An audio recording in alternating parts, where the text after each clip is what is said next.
அனைவரும் எழுந்து நின்று பாடுவோம். அனைவரும் எழுந்து நின்று பாடுவோம். நாமே திருச்சபை, கிறிஸ்துவின் திருவுடல், ஒவ்வொருவரும் அதன் தனித்தனி உறுப்புகள்.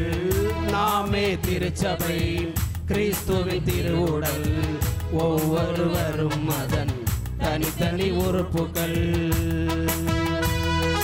ஒரு உறுப்பு துன்பப்பட்டால் மற்ற அனைத்தும் துன்பப்படும், கூடவே துன்பப்படும். ஒரு உறுப்பு துன்பப்பட்டால் மற்ற அனைத்தும் துன்பப்படும், கூடவே துன்பப்படும். உணர்ந்திடுவோம், இணைந்திடுவோம், ஓருடலாய் செயல்படுவோம். அருளும் நிறைந்த எங்கள் நல்ல ஆண்டவரே, உம்மை நன்றியோடு நாங்கள் போற்றி புகழ்ந்தோமை ஆராதிக்கின்றோம். வசதி வந்தால் பயன்படுத்தி சுவிசேஷம் அறிவிப்பதற்கு ஆண்டவரே, எங்களுடைய உழைப்பின் பயனாக நீர் கொடுத்திருக்கிற பொருட்களை வைத்து உமக்கு பிரியமில்லாத காரியங்களிலே நாங்கள் செலவிட்டிருக்க கூடும். ஆண்டவரே, இந்த நாளிலும் எத்தனையோ பேருக்கு உழைக்க இயலாமல் உடல் பலவீனத்தோடும் குடும்ப பிரச்சனைகள், கடன் பிரச்சனைகளோடும் இருக்கின்ற உம்முடைய பிள்ளைகளின் மத்தியிலும் நீர் எங்களுக்கு கொடுத்திருக்கிற நன்மைகளை வைத்து உமக்கு உம்முடைய திருவுளத்துக்கு விருப்பமில்லாத காரியங்களிலே நாங்கள் செயலாற்றி இருக்கக்கூடும். இந்த நேரத்தில் எங்களை மீட்ட இயேசுவே, உம்முடைய விலையேறப்பெற்ற இரத்தத்தை கொண்டு எங்களை சொந்த பிள்ளைகளாக்கி கொண்டீரே. இப்போதும் நீர் கொடுத்த எங்களுடைய உழைப்பின் பயனிலிருந்து உம்முடைய நற்செய்தி உலக மக்கள் அனைவரும் ஆண்டவரை கேட்டு மனமாறி உமக்கு சொந்தமாக வேண்டும் என்ற தாகத்தோடு நாங்கள் அளிக்கிற இந்த எளிய காணிக்கை தயவாய் நினைவு கூர்ந்து நீர் உம்முடைய திருமுன்னிலே உம்முடைய பிள்ளைகள் கொடுக்கிற இந்த எளிய காணிக்கையை முகர்ந்து மகிழ்ந்து ஆசீர்வதிக்கும்படியாக எங்கள் ஆண்டவரும் மீட்பரும் உமது திருமகனுமாகிய கிறிஸ்து இயேசு வழியாய் உம்மை மன்றாடுகின்றோம். ஆமென்.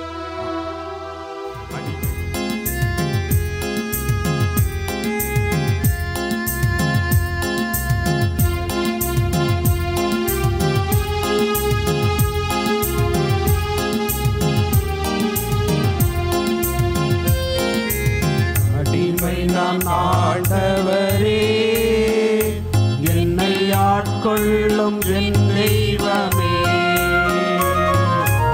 அடிமை நான் ஆண்டவரே, என்னை ஆட்கொள்ளும் என் தெய்வமே. என் உடல் உமக்கு சொந்தம், என் உடல் உமக்கு சொந்தம். என்னாலும் வாசம் செய்யும், இதில் என்னாலும் வாசம் செய்யும். அடிமை நான் ஆண்டவரே, என்னை ஆட்கொள்ளும் என் தெய்வமே. அடிமை நான் ஆண்டவரே, என்னை ஆட்கொள்ளும் என் தெய்வமே.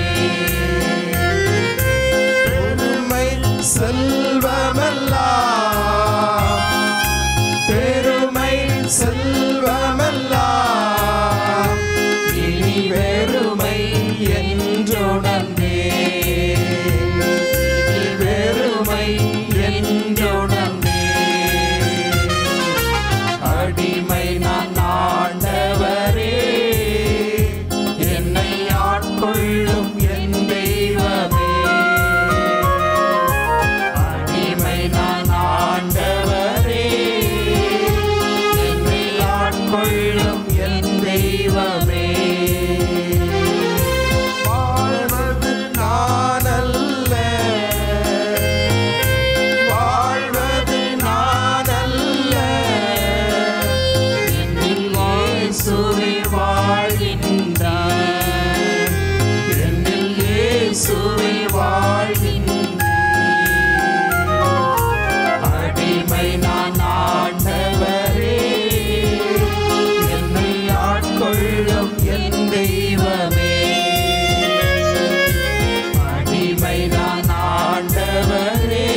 அப்படியே ஒரு விசை கண்களை மூடி ஆண்டவருடைய வார்த்தைக்காய் நம்ம ஒப்புக் கொடுக்க போகிறோம்.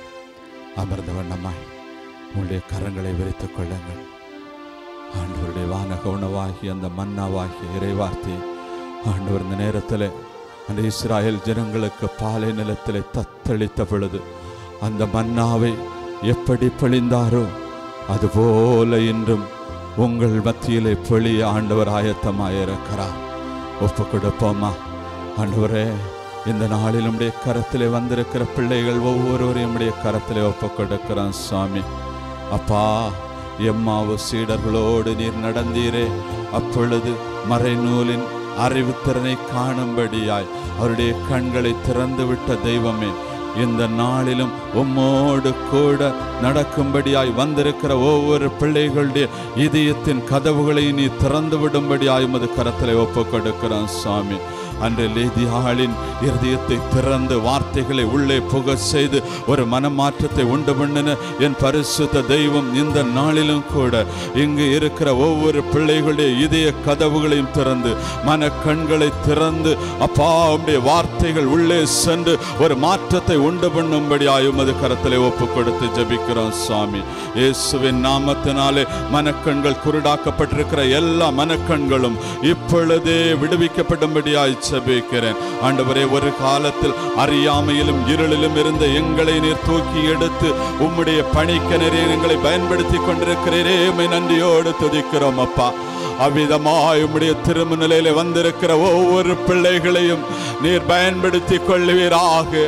உம்முடைய திருநாமம் மகிமைப்படுவதாக, உம்முடைய பெயர் மகிமைப்படுவதாக, உம்முடைய நாமத்தினாலே அடையாளங்களும் அற்புதங்களும் நடப்பதாக. ஆமாண்டவரே, மீண்டும் ஒரு ஆதி கால திருச்சபை மீண்டும் உருவாகும்படியாய் உம்முடைய கரத்திலே நாங்கள் ஒப்பு கொடுத்து ஜெபிக்கிறோம்.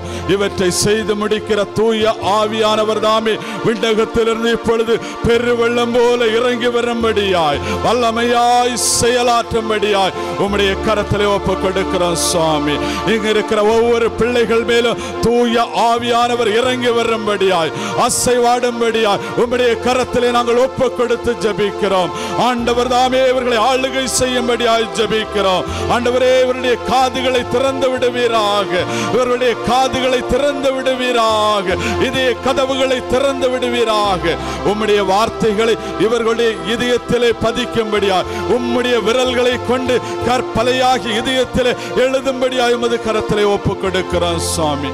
ஆமாண்டவரே, நீர் அவ்விதமாய் என்று செய்து உம்முடைய நாமம் மகிமைப்படுவதற்காய் மேன்மையடைவதற்காய் உம்மை நன்றியோடு துதிக்கிறோம். ஆண்டவரே, தொடர்ந்து எங்களை வழி நடத்தும்படியாய் ஜெபிக்கிறோம். இந்த அடிமையை மீண்டும் ஒரு விஷயமுடைய கரத்திலே ஒப்பு கொடுக்கிறோம். புழுவுக்கும் தூசிக்கும் சமமான இந்த அடிமையை தூக்கி எடுத்தீரே, நன்றி சுவாமி. இந்த நாளிலும் உம்முடைய அபரிதமான அபிஷேக வல்லமையினாலே நிரப்பும்படியாய் ஜெபிக்கிறேன். ஆண்டவரே, உம்முடைய வார்த்தைகள் நெருப்பாக என்று புறப்படுவதாக. உன்னுடைய நாவில் வைக்கிற என் வார்த்தைகள் நெருப்பாகும் என்று சொன்ன வேத வசனம் என்று நிறைவேறுவதற்காக உமக்கு நன்றி செலுத்துகிறேன். ஆமாண்டவரே, தொடர்ந்து வழி நடத்தும்படியாய் ஜெபிக்கிறேன். இந்த இடம் முழுதும் ஆவியானுடைய வல்லமை இறங்கி பிரசன்னமாய் மூடிக்கொள்ளும்படியாய் ஜெபிக்கிறேன். நம்முடைய நாமத்தினால் இரத்தத்தினால் இந்த இடத்தை முழுவதும் மூடுகிறோம். வந்திருக்கிற ஒவ்வொரு பிள்ளைகளையும் நாங்கள் மூடி ஒப்பு கொடுக்கிறோம் சுவாமி. அடிமைகளை தாழ்த்தி ஒப்பு கொடுக்கிறோம். எங்கள் மீட்பரும் எங்கள் ஆண்டவருமாகிய இயேசுவின் திருப்பெயரில் வேண்டுகிறோம் நல்ல தகப்பனே, ஆமென். இயேசுவே ஆண்டவர், இயேசுவே ஆண்டவர், இயேசுவுக்கே புகழ், இயேசுவுக்கே நன்றி. இறை இயேசுவில் பிரியமானவர்களே, நம் ஆண்டவராகிய இயேசு கிறிஸ்துவின் ஈடு இணையற்ற வல்லமையுள்ள திருப்பெயரில் உங்கள் யாவரையும் அன்புடன் வாழ்த்துகிறேன். இன்று நாம் தியானிக்கும்படியாய் எடுத்து வைத்திருக்கிற இறை பகுதி 1 தீமோத்தேயு 3ஆம் அதிகாரம் 15வது இறை வார்த்தை. நான் வர காலந்தாழ்த்தினால் நீ கடவுளின் வீட்டாரிடம் எவ்வாறு நடந்து கொள்ள வேண்டும் என்பதை இத்திருமுகத்தின் வழியாக தெரிந்து கொள்ளலாம். இவ்வீட்டாரே வாழும் கடவுளின் திருச்சபை, வாழும் கடவுளின் திருச்சபை. இத்திருச்சபை உண்மைக்கு தூணும் அடித்தளமுமாய் இருக்கிறது. உண்மைக்கு தூணும் அடித்தளமுமாய் இருக்கிறது. வாழும் கடவுளின் திருச்சபை. எப்படி? வாழும் கடவுளின் திருச்சபை. இறந்து போன கடவுளுடைய திருச்சபை அல்ல, உயிரற்றவருடைய திருச்சபை அல்ல, நேற்றும் இன்றும் என்றும் மாறாதவரும் மரணத்தை ஜெயித்தவரும் பாதாளத்தை வென்றவருமாகிய இயேசு கிறிஸ்துவனுடைய திருச்சபை தான், தந்தையாம் கடவுளுடைய திருச்சபை தான் இந்த வாழும் கடவுளுடைய திருச்சபை. இந்த வாழும் கடவுளுடைய திருச்சபைக்கு, இந்த வாழும் கடவுளுடைய திருச்சபை உண்மைக்கு தூணும் அடித்தளமாய் இருக்கிறது. உண்மைன்னா என்னது? யோவான் 17:17 சொல்லுகிறது, இறை வார்த்தை தான் உண்மை. இறை வார்த்தை தான் உண்மை. அப்ப ஒரு திருச்சபை எதற்கு தூணாக இருக்கிறது என்று சொன்னால், எதற்கு தூணாக இருக்கிறது என்று சொன்னால் இறை வார்த்தைக்கு தூணாக இருக்கிறது. கரங்களை தட்டி ஆண்டவருக்கு ஃபவுண்டேஷன் அதுதான், தூண் அதுதான். பார்த்தீங்கன்னா பில்டிங் எல்லாம் இப்போ எழுப்புகிற பொழுது அந்த இதில் ஃபீல்டில் இருக்கிறவங்களுக்கு தெரியும், ஒரு முதல்ல காங்கிரீட் புட்டிங் போடுவாங்க, அடுத்து அப்படியே அதுலேருந்து கம்பியை கட்டி பில்லர் எழுப்புவாங்க. அப்ப ஆண்டவருடைய திருச்சபை, வாழுகிற கடவுளுடைய திருச்சபை என்பது எதற்கு மேல நிக்கும்னு சொன்னா, இந்த ஆண்டவராக இயேசு கிறிஸ்துவனுடைய வார்த்தைக்கு மேல நிற்கும். இயேசுதான் வார்த்தை. அந்த இயேசுக்கு மேல, அந்த வார்த்தைக்கு மேல நிற்கும். அந்த வார்த்தைக்கு மேல கட்டப்படாத திருச்சபை, அந்த வார்த்தைக்கு மேல கட்டப்படாத திருச்சபை வாழும் திருச்சபை அல்ல, வாழும் கடவுளுடைய திருச்சபையாக நிச்சயமாய் இருக்க முடியாது. அப்ப ஆண்டவருடைய வார்த்தையை புறக்கணித்து விட்டு ஒரு திருச்சபை என்ன செய்ய முடியாது? கட்டி எழுப்ப முடியாது என்பதை தெளிவாய் தெரிந்து கொள்ள வேண்டும். ஏனென்றால் திருச்சபைக்கு ஆணிவேரும் அடித்தளமுமாய் இருக்கிறது ஆண்டவருடைய வார்த்தை. ஆகவே ஒன்றை தெளிவாக தெரியும். அதனால்தான் ஆங்கிலத்தில் பார்த்தீங்கன்னா திருச்சபைங்கிறத என்ன சொல்லப்படுகிறது என்று சொன்னால், church of the living God அப்படின்னு சொல்லப்படுகிறது. சர்ச் என்றாலே ஒரு திருச்சபை, வாழுகிற திருச்சபை, அது கடவுளுடைய திருச்சபை. அப்ப அந்த திருச்சபை என்று சொல்லுகிற பொழுது இன்னைக்கு சாதாரணமா ஒரு கேள்வி கூட நம்ம மனசுல எழும். நிறைய பேர்ல திருச்சபை இருக்குது. ஆண்டவருடைய வார்த்தை விவிலியத்தில் பார்த்தீங்கன்னு சொன்னா கலாத்திய திருச்சபை இருக்கு, எபேசிய திருச்சபை இருக்கு, கொரிந்து திருச்சபை இருக்கு. திருவெளிப்பாடுல 7 திருச்சபைகளுக்கு 7 திருமுகங்கள் எழுதப்பட்டிருக்கிறது. இப்படி பல திருச்சபைகள் இருக்கிறது. அப்ப இந்த திருச்சபைகள் எல்லாம் வெவ்வேறானதவா? ஒவ்வொரு திருச்சபைக்கும் ஒரு கிறிஸ்துவா? அப்படியா? இல்ல, எல்லா திருச்சபைக்கும் கிறிஸ்து ஒருவர் தான். எல்லா திருச்சபைக்கும் கிறிஸ்து ஒருவர் தான். கொரிந்து திருச்சபைக்கு ஒரு கிறிஸ்துவும், எபேசு திருச்சபைக்கு ஒரு கிறிஸ்துவும், இல்லது மற்ற திருச்சபைகளுக்கு ஒரு கிறிஸ்துவும் அல்ல. எல்லா திருச்சபைகளுக்கும் கிறிஸ்து ஒருவரே, வாழும் கடவுளும் ஒருவரே. அதை தெளிவாய் தெரிந்து கொள்ளணும். அப்ப இங்க பாத்தீங்கன்னா நம்ம திருச்சபைக்கு பேர் அங்க உள்ள இருக்கவே செய்யாது. இப்ப நம்ம பேர் கேட்கிற மற்ற திருச்சபைகள், நம்மை சுற்றி இருக்கிற திருச்சபைகள், இவர்களுடைய பேரும் வேதத்தில் இருக்காது. அப்படின்னா இவைகள் திருச்சபை இல்லையா? இவைகளும் திருச்சபைகள் தான். அப்ப திருச்சபை என்று சொன்னால் ஒன்றை நீங்கள் தெளிவாக தெரிந்து கொள்ள வேண்டும். நிறைய மனிதர்கள்னா நம்ம தான், அப்படிதானே? மனிதர்கள்னா நம்மை அடையாளப்படுத்துவதற்காக நம்ம என்ன செய்யறோம்? ஒரு பேரு வச்சுக்கிறோமா இல்லையா? ஒரு வீட்டில் 4 பிள்ளை இருந்தா 4 பிள்ளைக்கும் ஒரே பேர் வச்சா என்ன நடக்கும்? 4 பிள்ளைக்கும் ஒரே பேர் வச்சாச்சு. 4 பிள்ளைக்கும் ஒரே பேர் வச்சுட்டு கூப்பிட்டா நீங்க என்ன செய்யும்? 4 திசையில் 4 பிள்ளையும் உங்ககிட்ட வந்து நிற்கும். அப்ப ஒரு அடையாளப்படுத்துவதற்காக, நாம் கண்டுகொள்வதற்காக, குறிப்பிட்ட சில காரியங்களை சொல்லுவதற்காக ஒவ்வொரு திருச்சபைக்கும் ஒரு பெயர் உருவாகி இருக்கிறது. அந்தந்த இடங்களுக்கு அந்தந்த இடத்துல உள்ள பேரை சொல்லிதான் திருச்சபை என்று அழைத்திருக்கிறார்கள். ஆனால் திருச்சபை என்னன்னு சொல்ல, திருச்சபையை பற்றி தான் குறிப்பாக நம்ம தியானிக்க போகிறோம். அதை எப்படி தியானிக்க போகிறோம்னு சொன்னா, ஒன்று திருச்சபையை குறித்து தியானிக்க போகிறோம். இரண்டாவது பகுதியாக ஆதிகால திருச்சபையை குறித்து தியானிக்க போகிறோம். மூன்றாவதாக கடைசி கால திருச்சபையை குறித்து தியானிக்க போகிறோம். நான்காவதாக இன்றைய திருச்சபையினுடைய காலத்தை குறித்து தியானிக்க போகிறோம். ஐந்தாவதாக திருச்சபையின் வளர்ச்சிக்காக நாம் செய்ய வேண்டிய காரியத்தை குறித்து தியானிக்க போகிறோம்.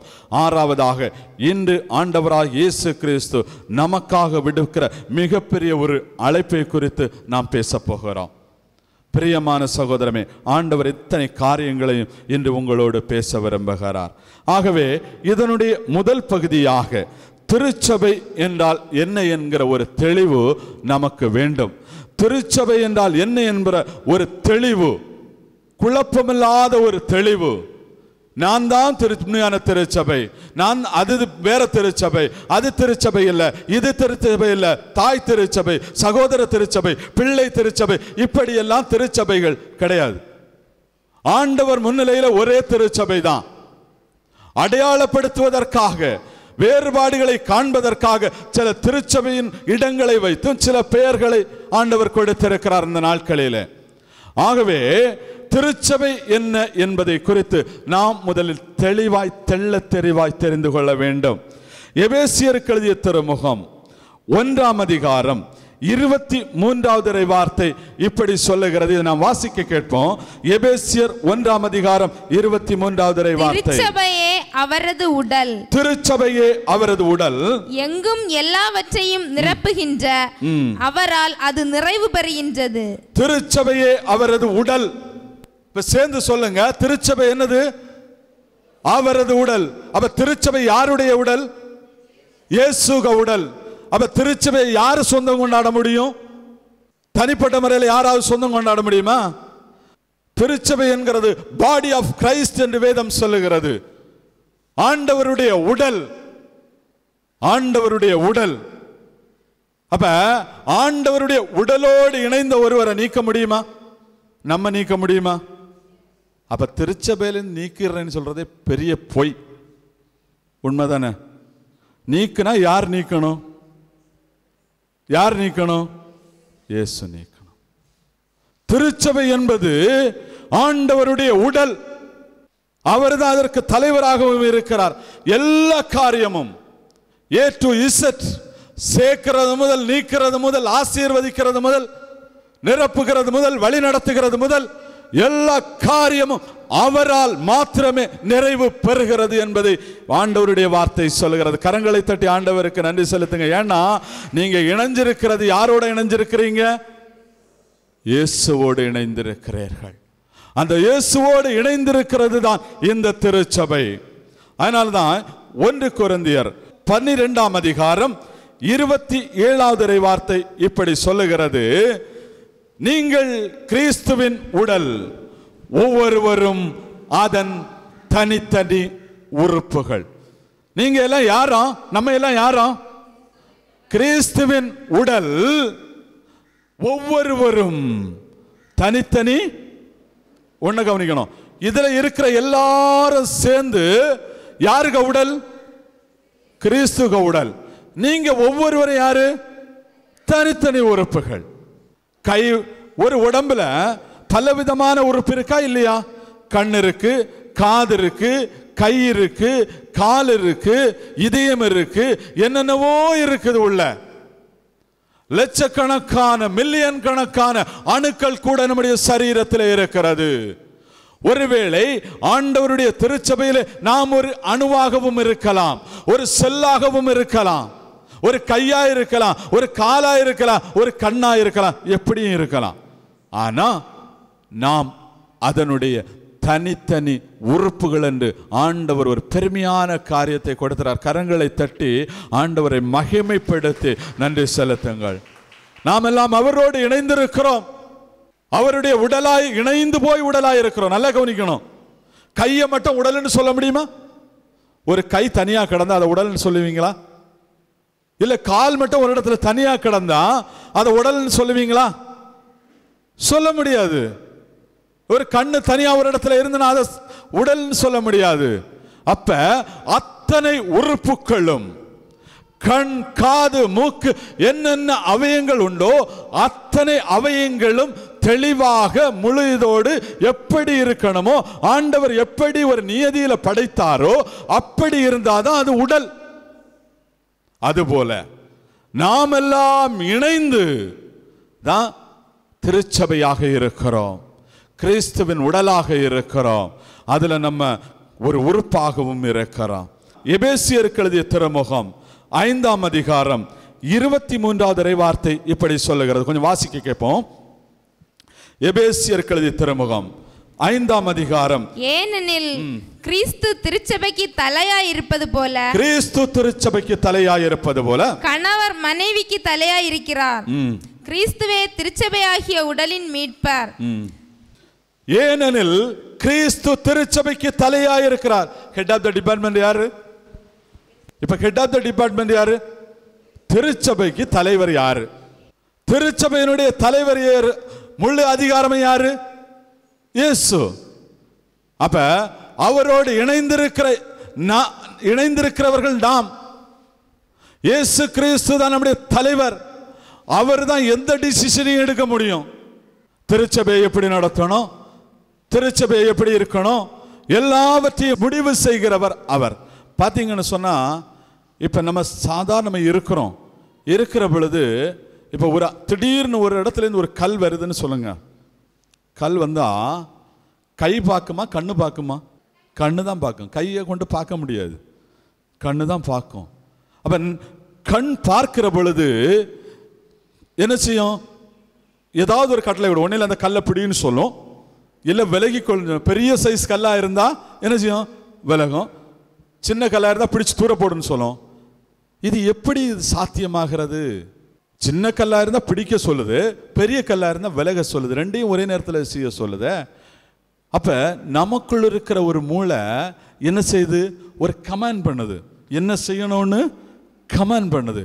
அதே போல அவரோடு இணைந்திருக்கிற பொழுது, திருச்சபையில் அவருடைய உடலாக இருக்கிற பொழுது நம்ம வழி நடத்துகிறவர் யார் தெரியுமா? இயேசு கிறிஸ்து. நம்முடைய ஒவ்வொரு அடியையும், நம்முடைய ஒவ்வொரு அசைவையும், நம்முடைய ஒவ்வொரு நடத்தையையும், நம்முடைய ஒவ்வொரு சிந்தைகளையும், நம்முடைய ஒவ்வொரு காரியங்களையும் முடிவு செய்கிறவர் யாராயிருப்பார்? இயேசு கிறிஸ்து. அவருடைய திருச்சபையில் நாம் அவரோடு இணைந்திருக்கிற பொழுது நாம் எடுக்கிற ஒவ்வொரு முடிவுகளையும் முடிவு செய்கிறவர். அப்ப திருச்சபையில இருக்கிற நம்ம யாருக்கு கட்டுப்படணும்? இயேசுவுக்கு கட்டுப்படணும். யாருக்கு கட்டுப்படணும்? இயேசுவுக்கு கட்டுப்படணும்னா இயேசுக்கு வார்த்தையை கட்டுப்படணுமா வேண்டாமா? இயேசுக்கு வார்த்தையை கீழ்ப்படியணுமா வேண்டாமா?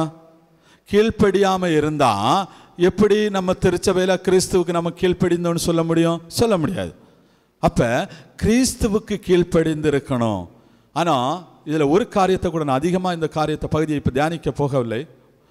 இந்த திருச்சபையோடு கூட குடும்ப வாழ்வை ஆண்டவர் ஒப்பிட்டிருக்கிறார். கரங்களை தட்டி ஆண்டவருக்கு நன்றி செலுத்துங்க. ஏன்னா திருச்சபை அடித்தளம் குடும்பம். திருச்சபைன்னு சொன்னா வீட்டில் நீங்க 4 பேர் கூடினாலும் திருச்சபை, ஒரு சபையா கூடினாலும் திருச்சபை தான். அதை குறித்த தெளிவுகளை நாம் தொடர்ந்து பார்ப்போம். பிரியமான சகோதரமே, அதே போல எபேசியருக்கு எழுதிய திருமுகம் 5ஆம் அதிகாரம் 25, 26, 27 இறை வார்த்தைகள் இப்படி சொல்லுது. ஏன்னா கிறிஸ்து தான் நம்முடைய திருச்சபையாகிய உடலுக்கு யாரு?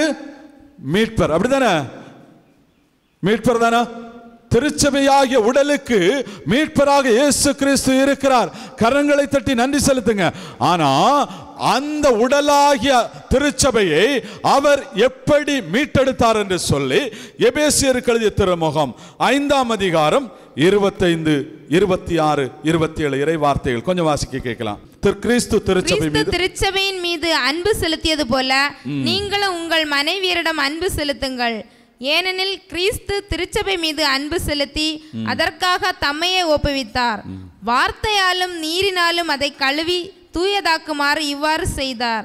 திருச்சபை மீது அன்பு செலுத்தி, நல்லா கவனிக்கணும், திருச்சபை மீது அன்பு செலுத்தி வார்த்தையாலும் நீரினாலும் அதனை கழுவி தூய்மையாக்குமாறு இவ்வாறு செய்தார். கரங்களை தட்டி ஆண்டவருக்கு நன்றி செலுத்துங்க. நல்ல அந்த இடத்தை நல்லா கவனிக்கணும். ஒரு திருச்சபையை ஆண்டவர் எப்படி மீட்டெடுக்கிறார் என்று சொன்னால் வார்த்தையினாலும் நீரினால் என்ன செய்யறாரு? கழுவுகிறார். வார்த்தையினாலும் நீர்னாலும் கழுவி என்ன செய்யறாரு?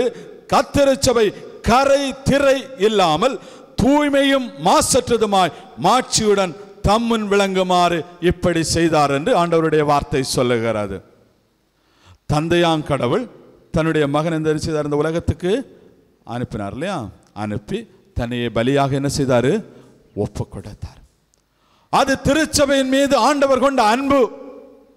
திருச்சபையின் இருக்கிற நம்முடைய உறுப்புகளாகிய நம் மீது கொண்ட அன்பின் நிமித்தமாய் தந்தையாம் கடவுள் தன்னுடைய ஒரே மகனை இந்த உலகிற்கு அனுப்பி நம்மை மீட்டெடுத்து திருச்சபை அதை அவரோடு இணையும்படி, அவரோடு இணைந்திருக்கும்படி இவ்வாறு தன்னையே கல்வாரியிலே ஒப்பு கொடுத்தார். சரி, ஆண்டவர் வந்தாச்சு, இறந்தாச்சு, உயிர் தெழுந்தாச்சு, போயாச்சு. இது உண்மை. இப்பொழுது என்ன நடக்கும்? எப்படி ஒருவர் திருச்சபையின் உறுப்பினராக ஆண்டவர் சேர்த்துக் கொள்ளுகிறார்? நாம் சேர்த்துக் கொள்ளுகிற முறைகள் வேறு. ஆண்டவர் எப்படி அவருடைய திருச்சபையில் நம்மை சேர்த்துக் கொள்கிறார் என்று சொன்னால், திருத்தூதர் பணி 2ஆம் அதிகாரம் 41வது வார்த்தை இப்படி சொல்லுகிறது. அவருடைய வார்த்தைகளை ஏற்றுக்கொண்டவர்கள் திருமுழுக்கு பெற்றார்கள். அன்று ஏறக்குறைய 3000 பேர் அவர்களோடு சேர்க்கப்பட்டனர். நல்ல கவனிக்கணும். அவருடைய வார்த்தையை ஏற்றுக்கொண்டவர்கள் திருமுழுக்கு பெற்றார்கள். முந்தின இறைவார்த்தை சொல்லுது, வார்த்தையினாலும் நீர்னாலும் கழுவி தூய்மைப்படுத்தினார் என்று சொல்லு. அப்படிதானே? அப்படிதானே? அப்ப வார்த்தையை யார் ஏற்றுக்கொண்டார்களோ அவர்களை அவர் தன்னுடைய நீரினாலே கழுவி, தன்னுடைய இரத்தத்தினாலே கழுவி, பரிசுத்தப்படுத்தி, தூய்மையாக்கி தன்னோடு சேர்த்து கொண்டார் என்று ஆண்டவருடைய வார்த்தை சொல்லுகிறது. அப்ப இந்த வார்த்தைங்கிறது நற்செய்தி அறிவிப்பு.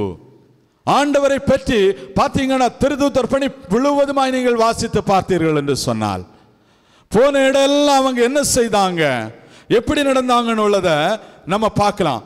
திருமுழுக்கு என்று சொல்லுகிறது ஒரு அடையாளம். அடையாளம் நல்லா கவனிக்கணும். இயேசு கிறிஸ்து ஒரு குருடன்கிட்ட எல்லா சேரையும் பூசிட்டு என்ன சொன்னார்னா, நீ போய் என்னை செய், சீலவான் குளத்தில் போய் கழுவு அப்படின்னு சொன்னார். அப்போ அவன் போய் சீலவான் குளத்தில் கழுகிறது வர அவனுக்கு பார்வை என்ன செய்யல, கிடைக்கல, பார்வை கிடைக்கல. அதே மாதிரி ஒரு ப்ராசஸ் தான் இது. இப்போ ஆண்டவருடைய வார்த்தையை கேட்டு நம்ம ஏற்றுக்கொள்ளுகிறோம். ஏற்றுக்கொண்டு எப்பொழுது நம்ம திருமுழுக்கு எடுக்கிறோமோ அப்போ என்ன நடக்கும்? ஆண்டவருடைய வார்த்தையை நம்ம ஏற்றுக்கொண்டு நாம் திருமுழுக்கு பெறுகிற பொழுது நாம் அவருக்குள் மூழ்குகிறோம். நல்லா கவனிக்கணும். யாருக்குள்ள மூழ்கிறோம்? கிறிஸ்துக்குள்ள மூழ்கிற பொழுது அவருடைய இரத்தத்தினால் நாம் கழுவப்படுகிறோம். மீண்டும் நான் எழும்புகிறோம். பழைய வாழ்க்கை அல்ல, குடிவரி நிறைந்த வாழ்க்கையா இருக்கலாம், பொறாமை நிறைந்த வாழ்க்கையா இருக்கலாம், எரிச்சல் நிறைந்த வாழ்க்கையா இருக்கலாம். பலவிதமான வாழ்க்கையோடு இருந்த நாம் ஆண்டவருடைய வார்த்தையை கேட்டு ஏற்றுக்கொண்டு நாம் கிறிஸ்துவுக்குள் மூழ்குகிற பொழுது, வெளியில தண்ணியை ஊத்துறோம் அது வேற விஷயம், ஆனா உள்ள நடக்கிற சம்பவம் அது. அப்ப நம்ம கிறிஸ்துவுக்குள் உள்ள நுழைஞ்சு மூழ்குகிற பொழுது, எழும்புகிற பொழுது நாம் என்ன செய்யறோம்? அவர் நம்மகிட்ட இருந்த அத்தனை பாவங்களையும், அத்தனை அக்கிரமங்களையும், அத்தனை ஊனியல்பினுடைய பலவீனங்களையும் அவர் தன்னுடைய கல்வாரி இரத்தத்தினாலே கழுவி அப்படியே தூக்கி மேலே விடுவார். அப்படி தூக்கி மேலே விடுவார். கரங்களை தட்டி ஆண்டவருக்கு நன்றி செலுத்துங்க. அது திருமுழுக்கு எடுக்கிற பொழுது அந்த காரியம் நிறைவு பெறும். திருமுழுக்குங்கிறது சடங்கு, வெளியரங்கமாய் சடங்காயிருக்கலாம், ஒரு அடையாளமாயிருந்தாலும் அந்த அடையாளத்தின் போது ஆண்டவர் ஒரு மிகப்பெரிய ஒரு காரியத்தை அங்கே நிறைவு செய்கிறார். ஆண்டவரோடு இணைகிறோம். அதனால தான் திருத்தூதர் பணி 2ஆம் அதிகாரம் 47வது வார்த்தை இப்படி சொல்லுகிறது. அவர்கள் கடவுளை போற்றி வந்தார்கள், எல்லா மக்களுடைய நல்லெண்ணத்தையும் பெற்றிருந்தார்கள். ஆண்டவரும் தாம் மீட்டு கொண்டவர்களை நாள்தோறும் அவர்களோடு சேர்த்து கொண்டே இருந்தார். ஆண்டவரும் தாம் மீட்டு கொண்டவர்களை நாள்தோறும் அவர்களோடு சேர்த்து கொண்டிருந்தார். திருச்சபைன்னு சொன்னா யார் உள்ள இருக்கிறா? இயேசு உள்ள இருக்கிறாரு. இயேசு உள்ள இருந்துகிட்டு நம் வழியாய் செயலாற்றுகிறார். நாம் ஒருவருக்கு ஆண்டவருடைய வார்த்தையை அறிவிக்கிற பொழுது அவர்கள் மனமாறி திருமுழுக்கு பெறுகிற பொழுது கிறிஸ்துவுக்குள் இறந்து, கிறிஸ்துவுக்குள் தங்களுடைய பாவத்துக்கு இறந்து உயிர்க்கிறார்கள். புது வாழ்வுக்கு தூய ஆவியில் நிரம்பி அவர்கள் புது வாழ்வுக்கு வருகிற பொழுது ஆண்டவர் அவர்களை என்ன செய்கிறாரு? தன்னோடு சேர்த்து கொள்ளுகிறார். வா அப்படின்னு சொல்லி சந்தோஷமா இன்னைக்கு உங்களை எல்லாம் அப்படிதான் ஆண்டவர் சேர்த்து வச்சிருக்கிறார். கரங்களை தட்டி ஆண்டவருக்கு நன்றி செலுத்துங்க, அவரை மகிமைப்படுத்துங்க. இயேசு தான் தலைவர்னு சொல்லிட்டோம், அப்படிதானே? போப்பு இருக்கிறாரு, கர்தினால் இருக்கிறாரு, அருட்பணியாளர் இருக்கிறாங்க, பிரசபையில் பார்த்தா பாஸ்டர்ஸ் இருக்கிறாங்க, போதகர்கள் இருக்கிறாங்க, இப்படியெல்லாம் இருக்கிறாங்க. இவங்க ஒன்றும் தலைவர் இல்லையா, இவங்க எல்லாம் தலைமை இல்லையான்னு சொன்னால் ஆண்டவர் தெளிவாய் ஒரு காரியத்தை சொல்லுகிறார். எபேசியருக்கு எழுதிய திருமுகம் 4ஆம் அதிகாரம் 11-12 இறைவார்த்தைகள் இப்படி சொல்லுகிறது. அவரே சிலரை திருத்தூதராகவும் சிலரை இறைவாக்கினராகவும் வேறு சிலரை நற்செய்தியாளர்களாகவும் ஆயர்களாகவும் போதகர்களாகவும் ஏற்படுத்தினார். திருத்தொண்டாற்ற, நல்ல கவனிக்கணும், திருத்தொண்டாற்ற இறைமக்களை ஆயத்தப்படுத்தவும் கிறிஸ்துவின் உடலை கட்டி எழுப்பவும் இவர்களை ஏற்படுத்தினார்.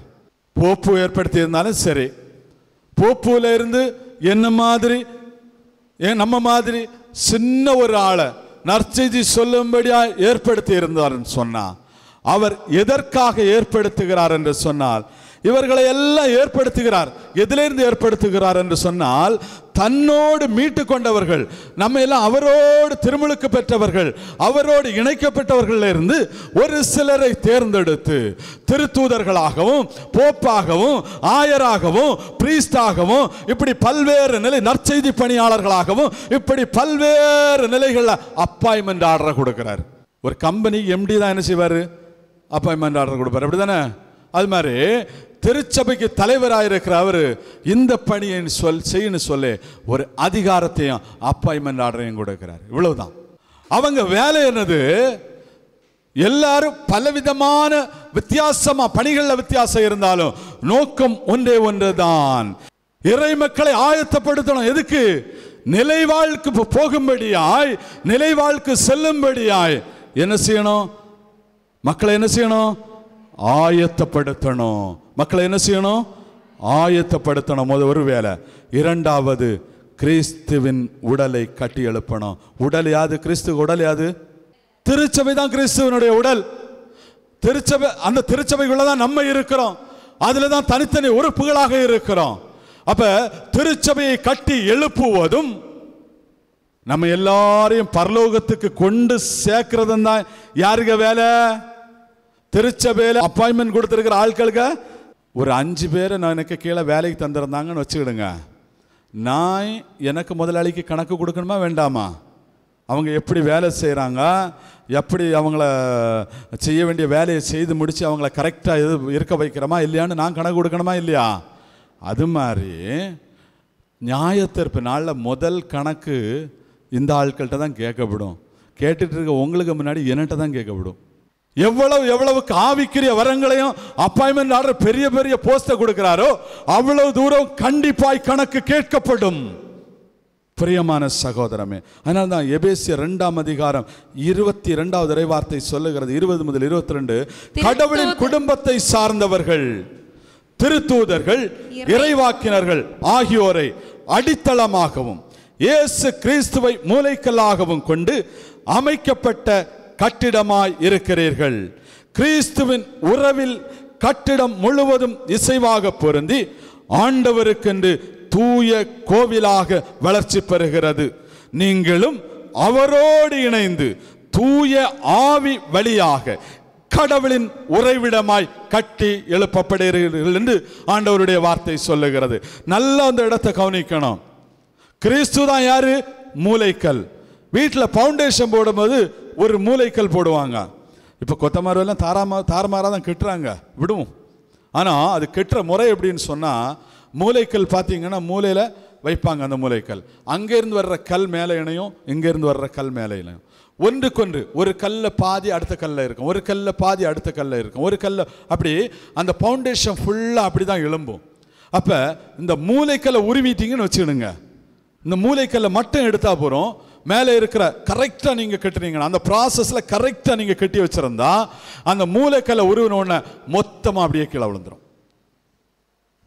தாறுமாறாக கட்டினா நிற்கும், அது எத்தனை காலத்துக்கு நிற்கும்னு தெரியாது. ஆனால் ஒழுங்கா மூளைக்கல்ல ஒழுங்கா வச்சு முறைப்படி கட்ட வேண்டிய முறைப்படி கட்டுகிற பொழுது என்ன நடக்கும்? இந்த மூளைக்கல் உருவுனா என்ன செய்யும்? அப்படி அந்த கட்டணம் ஃபுல்லா விழுந்துடும்.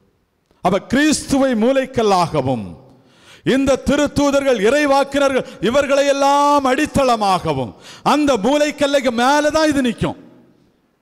கிறிஸ்துக்கு மேலதான் நிற்கும்.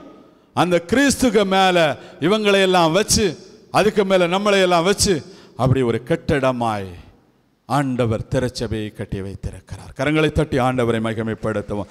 யோவான் சொன்னார், நானோ தண்ணீரனால் திருமுழுக்கு கொடுக்கிறேன், எனக்கு பின் வருகிறவரோ தூய ஆவியினால நீர்னால உங்களுக்கு திருமுழுக்கு கொடுப்பார் என்று சொல்லி கரங்களை தட்டி ஆண்டவரை மகிமைப்படுத்துங்கள். பிரியமான சகோதரமே, இது மிகப்பெரிய உன்னதமான ஒரு கிஃப்ட். அப்ப இந்த திருமுழுக்கு பெறுகிற பொழுது தூய ஆவியை கொடையாக நாம் பெற்றுக்கொள்ளுகிறோம். இதையும் தெரிந்து கொள்ள வேண்டும். ஆகவே திருத்தூதர் பணி 20:28 இப்படியாய் சொல்லுகிறது. கொஞ்சம் வாசிப்போம். தமது சொந்த இரத்தத்தால் தமதாக்கி கொண்ட கடவுளின் திருச்சபையை மேய்ப்பதற்கு தூய ஆவியார் உங்களை கண்காணிப்பாக ஏற்படுத்தியுள்ளதால் உங்களையும் மந்தை முழுவதையும் கவனமுடன் காத்து கொள்ளுங்கள். இந்த திருத்தூதர்கள் இந்த பிரீஸ்டா இருக்கலாம், போப்பா இருக்கலாம், இல்லை இப்ப இருக்கிற அமைப்பில் திருச்சபை அமைப்பில் இருக்கிற எல்லா பொறுப்புள்ளவர்களாக இருக்கலாம், எந்த அமைப்பாக இருக்கலாம். ஆனா ஆண்டவர் என்ன சொல்றாரு? தமது சொந்த இரத்தத்தினால், வேற யாருக்கு இரத்தத்தினால இல்ல, ஆட்டுக்குட்டியோட இரத்தத்தினால் அல்ல, விலங்கினுடைய இரத்தத்தினால் அல்ல, இயேசு கிறிஸ்துவனுடைய சொந்த இரத்தத்தினால் தமதாக்கி கொண்ட தனது திருச்சபையை நீங்கள் மேய்ப்பதற்காக கண்காணிப்பாளராக, எப்படி சூப்பர்வைசர், எப்படி சூப்பர்வைசர் கண்காணிப்பாளர்களாக பார்த்தீங்கன்னா, மந்தையை ஓட்டிட்டு போறவன்கிட்ட ஒரு கோல் இருக்கும். மந்தையை ஓட்டிட்டு போறவன்கிட்ட ஒரு கோல் இருக்கும். ஒரு மந்தை அங்க போனோன்னா அப்படியே அந்த கோலை வச்சுனவன் ஒரு சவுண்டை கொடுப்பான். சவுண்டை கொடுத்து அப்படின்னு சொல்லி ஒரு தட்டு தட்டி விடுவான். அது அந்த மந்தைக்குள்ள நுழையும். இந்த பக்கம் ஒன்று அந்த பக்கம் வழி தவறி போனோன்னா அதை தட்டி விடுவான். அப்ப ஆண்டவருடைய வார்த்தையை கோலா பிடிச்சுக்கிட்டு இவங்க செய்ய வேண்டிய காரியம் என்னது? மந்தை தவறி போகாமல், மந்தை வழி தவறி போகாமல் வழி நடத்த வேண்டியதுதான் யாருக்கு வேலை? இந்த திருத்தூதர்கள், இறைவாக்கினர்கள், பணியாளர்கள், குருக்கள், யாராயிருந்தாலும் சரி, பொறுப்புள்ள அத்தனை பேரும் செய்ய வேண்டிய காரியம். அப்ப இந்த மந்தையை மேய்க்கணும்னா கோல் இல்லாம மேய்ச்சா அது கட்டுக்கு வராது. கோல் இல்லாம நம்ம நிறைய பேர் மேய்ச்சிட்டு இருக்கிறோம், அதுதான் பிரச்சனையே. ஆண்டவருடைய வார்த்தையை கொண்டுதான் என்ன செய்யணும்? மேய்க்கணும். பிரியமான சகோதரமே, அதனால ஆண்டவர் தனது சொந்த இரத்தத்தினால், எப்படி எல்லாரும் சொல்லுங்க, தனது சொந்த இரத்தத்தினால் தமதாக்கி கொண்ட திருச்சபையில தான் நம்ம யாரா இருக்கோம்? யாரா இருக்கோம்? உறுப்பினர்களா இருக்கோம், இல்லையா? இரண்டாவது பகுதியாக நாம் தியானிக்க போகிற பகுதி, ஆதி கால திருச்சபை எப்படி இருந்தது, அது எப்படி உருவாக்குவதற்காக பட்ட ஒரு சில வேதனைகளை குறித்து நாம் பார்க்க போகிறோம். ஆதிகால திருச்சபையை குறித்து திருத்தூதர் பணி 5:42 இப்படி சொல்லப்படுகிறது. திருத்தூதர்கள், இந்த இறைவாக்கினர்கள், இந்த ஆண்டவருக்கென்று நியமிக்கப்பட்டவர்கள், பணியமர்த்தப்பட்டவர்கள் என்ன செய்தார்கள் என்று சொன்னால், அவர்கள் நாள்தோறும் கோவிலிலும் வீடுகளிலும் தொடர்ந்து கற்பித்து இயேசு கிறிஸ்துவை பற்றிய நற்செய்தியை அறிவித்து வந்தார்கள். அவங்க என்ன செய்தாங்க? இந்த ஆண்டவர் நியமித்த பேதுரு முதல் ஒவ்வொருவரும், திருத்தூதர்களும் பணியாளர்களும் எல்லாம் என்ன செய்தாங்க? வீடுகள் தோறும், கோவில்கள் தோறும் என்ன செய்தாங்க? கிறிஸ்துவை குறித்த நற்செய்தியை அறிவித்து வந்தார்கள். கிறிஸ்துவை குறித்த நற்செய்தி என்ன? கிறிஸ்து நமக்காக இறந்திருக்கிறார், அவருடைய இரத்தத்தை நமக்காக சிந்தி இருக்கிறார், நம்முடைய சாபங்களுக்காக அவர் மரித்திருக்கிறார், நம்முடைய பாவங்களுக்காக அவர் மரித்திருக்கிறார். இனி எப்படியும் வாழ்வது ஒரு வாழ்வு அல்ல, கிறிஸ்துவுக்குள் இணைந்து ஒரு வாழ்வு, தூய ஆவியினால் ஒரு வாழ்வு என்று சொல்லி வாழ்க்கை முறை குறித்து, திருச்சட்டத்தை குறித்து, எல்லாவற்றையும் குறித்து இந்த திருத்தூதர்கள், இந்த தொண்டர்கள் எல்லாரும் கிறிஸ்துவை யாரெல்லாம் ஏற்றுக்கொண்டார்களோ, திருச்சபையில் இணைந்தாங்களோ, யாரெல்லாம் ஆண்டவர் அப்பாயின்மெண்ட் பண்ணாரோ, யாருக்கெல்லாம் அப்பாயின்மெண்ட் ஆர்டர் கொடுத்தாரோ, அந்த ஒவ்வொருத்தரும் வீடு வீடா, வீதி வீதியா, தெரு தெருவா, சந்தை, எந்த இடத்தையும் விடாம எல்லா இடத்துலையும் போனாங்க. போய் சொன்னது ஒரே ஒரு காரியம், நீங்க ஆண்டவருக்கு காணிக்க கொடுங்க, ஆண்டவர் அற்புதம் செய்வாரு, அடையாளம் செய்தாரு, ஆண்டவர் குருடருக்கு பார்வை கொடுத்தாரு, செவிட சரியாக்குவாரு, நீங்க கேளுங்க அப்படின்னு சொல்லல. அவங்க சொன்ன ஒரே காரியம், உங்களுக்காக கிறிஸ்து சிலுவையில் அறையப்பட்டார், உங்களுக்காக அவர் மரணத்தை ஏற்றார், ஆனால் அவர் ஜெயித்தார், நீங்களும் வாழ்க்கையில் ஜெயிக்கணும். அவர் மரணத்தை வென்றார், நீங்களும் வெல்லணும் அப்படின்னு சொல்ல அந்த செய்தியை கொடுத்தாங்க. இனி நமக்கு சாவு இல்லை, வாழ்வு தான். சாவு என்பது சாத்தானுக்கு, வாழ்வு என்பது ஆண்டவரோடு இருக்கிற பிள்ளைகளுக்கு. கரங்களை தட்டி ஆண்டவருக்கு நன்றி செலுத்துங்கள், மகிமைப்படுத்துங்கள். சாவு என்பது இனி சாத்தானுக்கு, வாழ்வு என்பது ஆண்டவரோடு இணைந்திருக்கிற திருச்சபையில் உள்ள ஒவ்வொரு பிள்ளைகளுக்கும் வாழ்வு. தெளிவாய் தெரிந்து கொள்ள வேண்டும். அதனால்தான் அந்த செய்தியை எங்கு போனாலும் கொண்டு போய் சொன்னாங்க.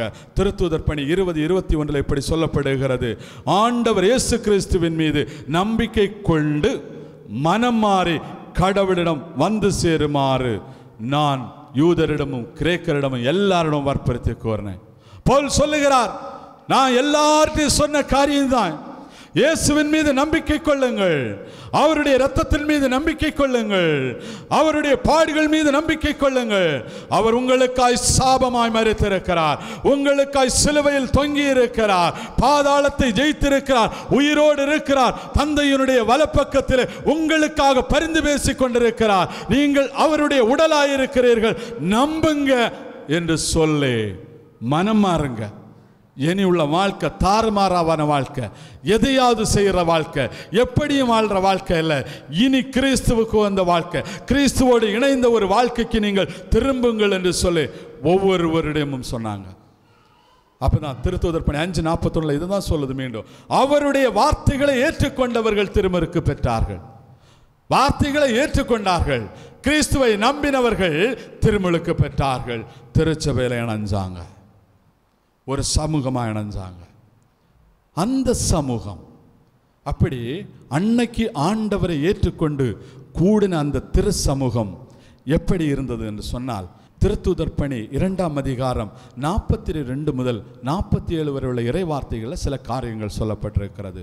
ஒன்று, இறைவேண்டலில் உறுதியாய் நிலைத்திருந்தார்கள். என்னது? எதில் நிலைத்திருந்தாங்க? எல்லாம் சேர்ந்து சொல்லணும். இறை வேண்டலில் உறுதியாய் நிலைத்திருந்தார்கள். 2, நம்பிக்கை கொண்டோர் அனைவரும் ஒன்றாயிருந்தார்கள். யார் ஒன்றாயிருந்தா? நம்பிக்கை கொண்டோர் அனைவரும் ஒன்றாயிருந்தார்கள். யாரெல்லாம் கிறிஸ்துவின் மீது நம்பிக்கை கொண்டார்களோ, கிறிஸ்து எனக்காக இறந்திருக்கிறார், அவர் எனக்காக இரத்தத்தை சிந்தி இருக்கிறார், எனக்காக கல்வாரியிலே மரித்திருக்கிறார், பாதாளத்தை ஜெயித்திருக்கிறார், எனக்காக ஒரு வாழ்வு உண்டு, எனக்காக ஒரு நிலை வாழ்வு உண்டு, எனக்கு ஒரு இடத்தை வைத்திருக்கிறார் என்று யார் நம்பினார்களோ அவர்கள் அனைவரும் ஒன்றாயிருந்தார்கள். அனைவரும் ஒன்றாயிருந்தவர்கள் தங்களுக்குள் பகிர்ந்து கொண்டார்கள், தங்களுடைய உடைமைகளை பகிர்ந்து கொண்டார்கள், தங்களுடைய வேதனைகளை பகிர்ந்து கொண்டார்கள், தங்களுடைய கஷ்டத்தை பகிர்ந்து கொண்டார்கள், தங்களுடைய எல்லா பிரச்சனைகளையும் பகிர்ந்து கொண்டார்கள்.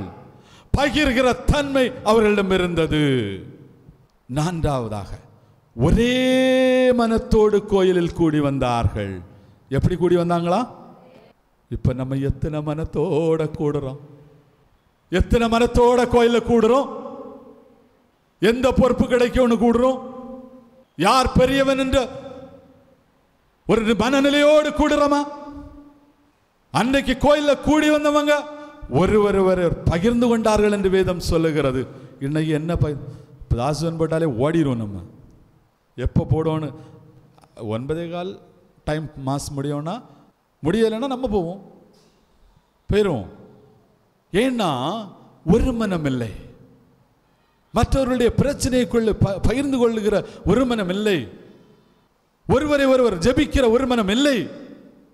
ஆனால் அது ஆதிகால திருச்சபையில இருந்தது. அப்படித்தான் இருந்தது. கோயில்ல கூடி வந்தாங்கன்னு சொன்னா ஒரே மனமாய் ஜெபித்தார்கள், ஒரே மனமாய் ஆண்டவரிடம் விண்ணப்பித்தார்கள், ஒரே மனமாய் அவர்கள் ஆண்டவரிடம் விண்ணப்பங்களை எழுப்பினார்கள், ஒரே மனமாய் புகழ்ந்தார்கள், ஒரே மனமாய் வேதத்தை தியானித்தார்கள். இதுதான் அவர்களுடைய வாழ்க்கையாக இருந்தது. இந்த நேரத்தில் அது மட்டும் இல்லை, 5வது ஒரு வார்த்தை சொல்லுது, மக்களுடைய நல்லெண்ணத்தை பெற்றிருந்தார்கள். மக்களுடைய, அவன் திருச்சபையில இருக்கிறானோ இல்லையோ, அவன் கிறிஸ்துவோடு இணைந்திருக்கிறானோ இல்லையோ, பார்க்கிறவர்களுடைய நல்லெண்ணங்களை பெற்றிருந்தார்கள். அதோ கிறிஸ்துவனுடைய சாயல் போகிறது. வயத்து வலியிலிருந்து குணந்தா சாட்சி சொல்றோம், நம்ம சாட்சி சொல்றோம். கேன்சர் கட்டி மாறி போச்சுன்னா நம்ம சாட்சி சொல்றோம். கடத்தில இருந்து விடுதலை தந்தா சாட்சி சொல்றோம். நல்ல காரியங்கள் நடந்தா சாட்சி சொல்றோம். ஆனா நம்மை குறித்து இன்னொருவர் சொல்லுகிற சாட்சி என்ன? நம்மை குறித்து கொண்டிருக்கிற எண்ணம் என்ன? பாருங்க, அன்னைக்கு ஆதிக்கால திருச்சபையில நடந்து போனா அவன் கிறிஸ்தவன். அவன் லஞ்சம் வாங்க மாட்டான், அவன் களவு செய்ய மாட்டான், இன்னொருவர் அவன் வஞ்சிக்க மாட்டான், இன்னொருவர் அவன் ஏமாத்த மாட்டான். எப்பா உனக்கு பிரச்சனை அவன்கிட்ட போ, அவன் உனக்கு நியாயமாய் செய்வான், அவன் உன்னை நியாயமாய் வழி நடத்துவான். அவனுடைய ஆவியினுடைய அபிஷேகம் உண்டு, அவனுடைய ஆவியினுடைய வல்லமை உண்டு, அவனுடைய அருள்பொழிவு உண்டு. அவனோடு அவனுடைய ஆண்டவர் இருக்கிறார், அவனுடைய ஆண்டவர் ஆலோசனை கொடுப்பார். உன்னை அவன் தப்பி வைக்க அவனுக்கு வல்லமை உண்டு. இதுதான் அன்னை ஆதிகால திருச்சபை. அன்னைக்கு ஆதிகால திருச்சபை, இன்னைக்கு நிலைமை வேற. ஆகவே இந்திய திருச்சபை இந்த நிலைமையிலிருந்து நீங்க யோசித்துக் கொள்ளுங்கள், நீங்களே யோசித்துக் கொள்ளுங்கள். நம்மை குறித்து என்ன சாட்சி சொல்லப்படுகிறது? கரை திரையற்றவர்களாய், ஆண்டவருக்கு உகந்தவர்களாய், ஆண்டவருடைய வார்த்தையின்படி இறைவேண்டலில் நிலைத்திருந்தார்கள். நம்ம 1 மணி நேரம் ஜபிக்கணும்னாலே ரொம்ப பாடு, கஷ்டம்.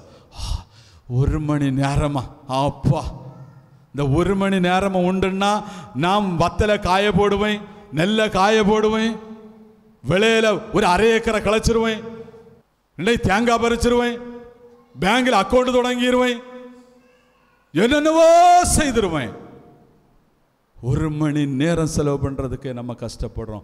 ஆனால் ஆண்டவருடைய வார்த்தை சொல்லுகிறது, ஆதிகால திருச்சபையில் உள்ளவர்கள் இறை வேண்டலில் உறுதியாய் நிலைத்திருந்தார்கள். அதனால் அவர்களுக்குள்ளே அபிஷேகம் வல்லமையும் இருந்தது, நம்பிக்கையில் நிலைத்திருந்தார்கள், ஒரே மனத்தோடு இருந்தாங்க. கரங்களை தட்டி ஆண்டவருக்கு நன்றி செலுத்துவோம். ஆண்டவருடைய திருச்சபைனா இப்படி தான் இருக்கும். ஆண்டவருடைய திருச்சபை, வாழும் கடவுளுடைய திருச்சபை இப்படி இருக்க வேண்டும்.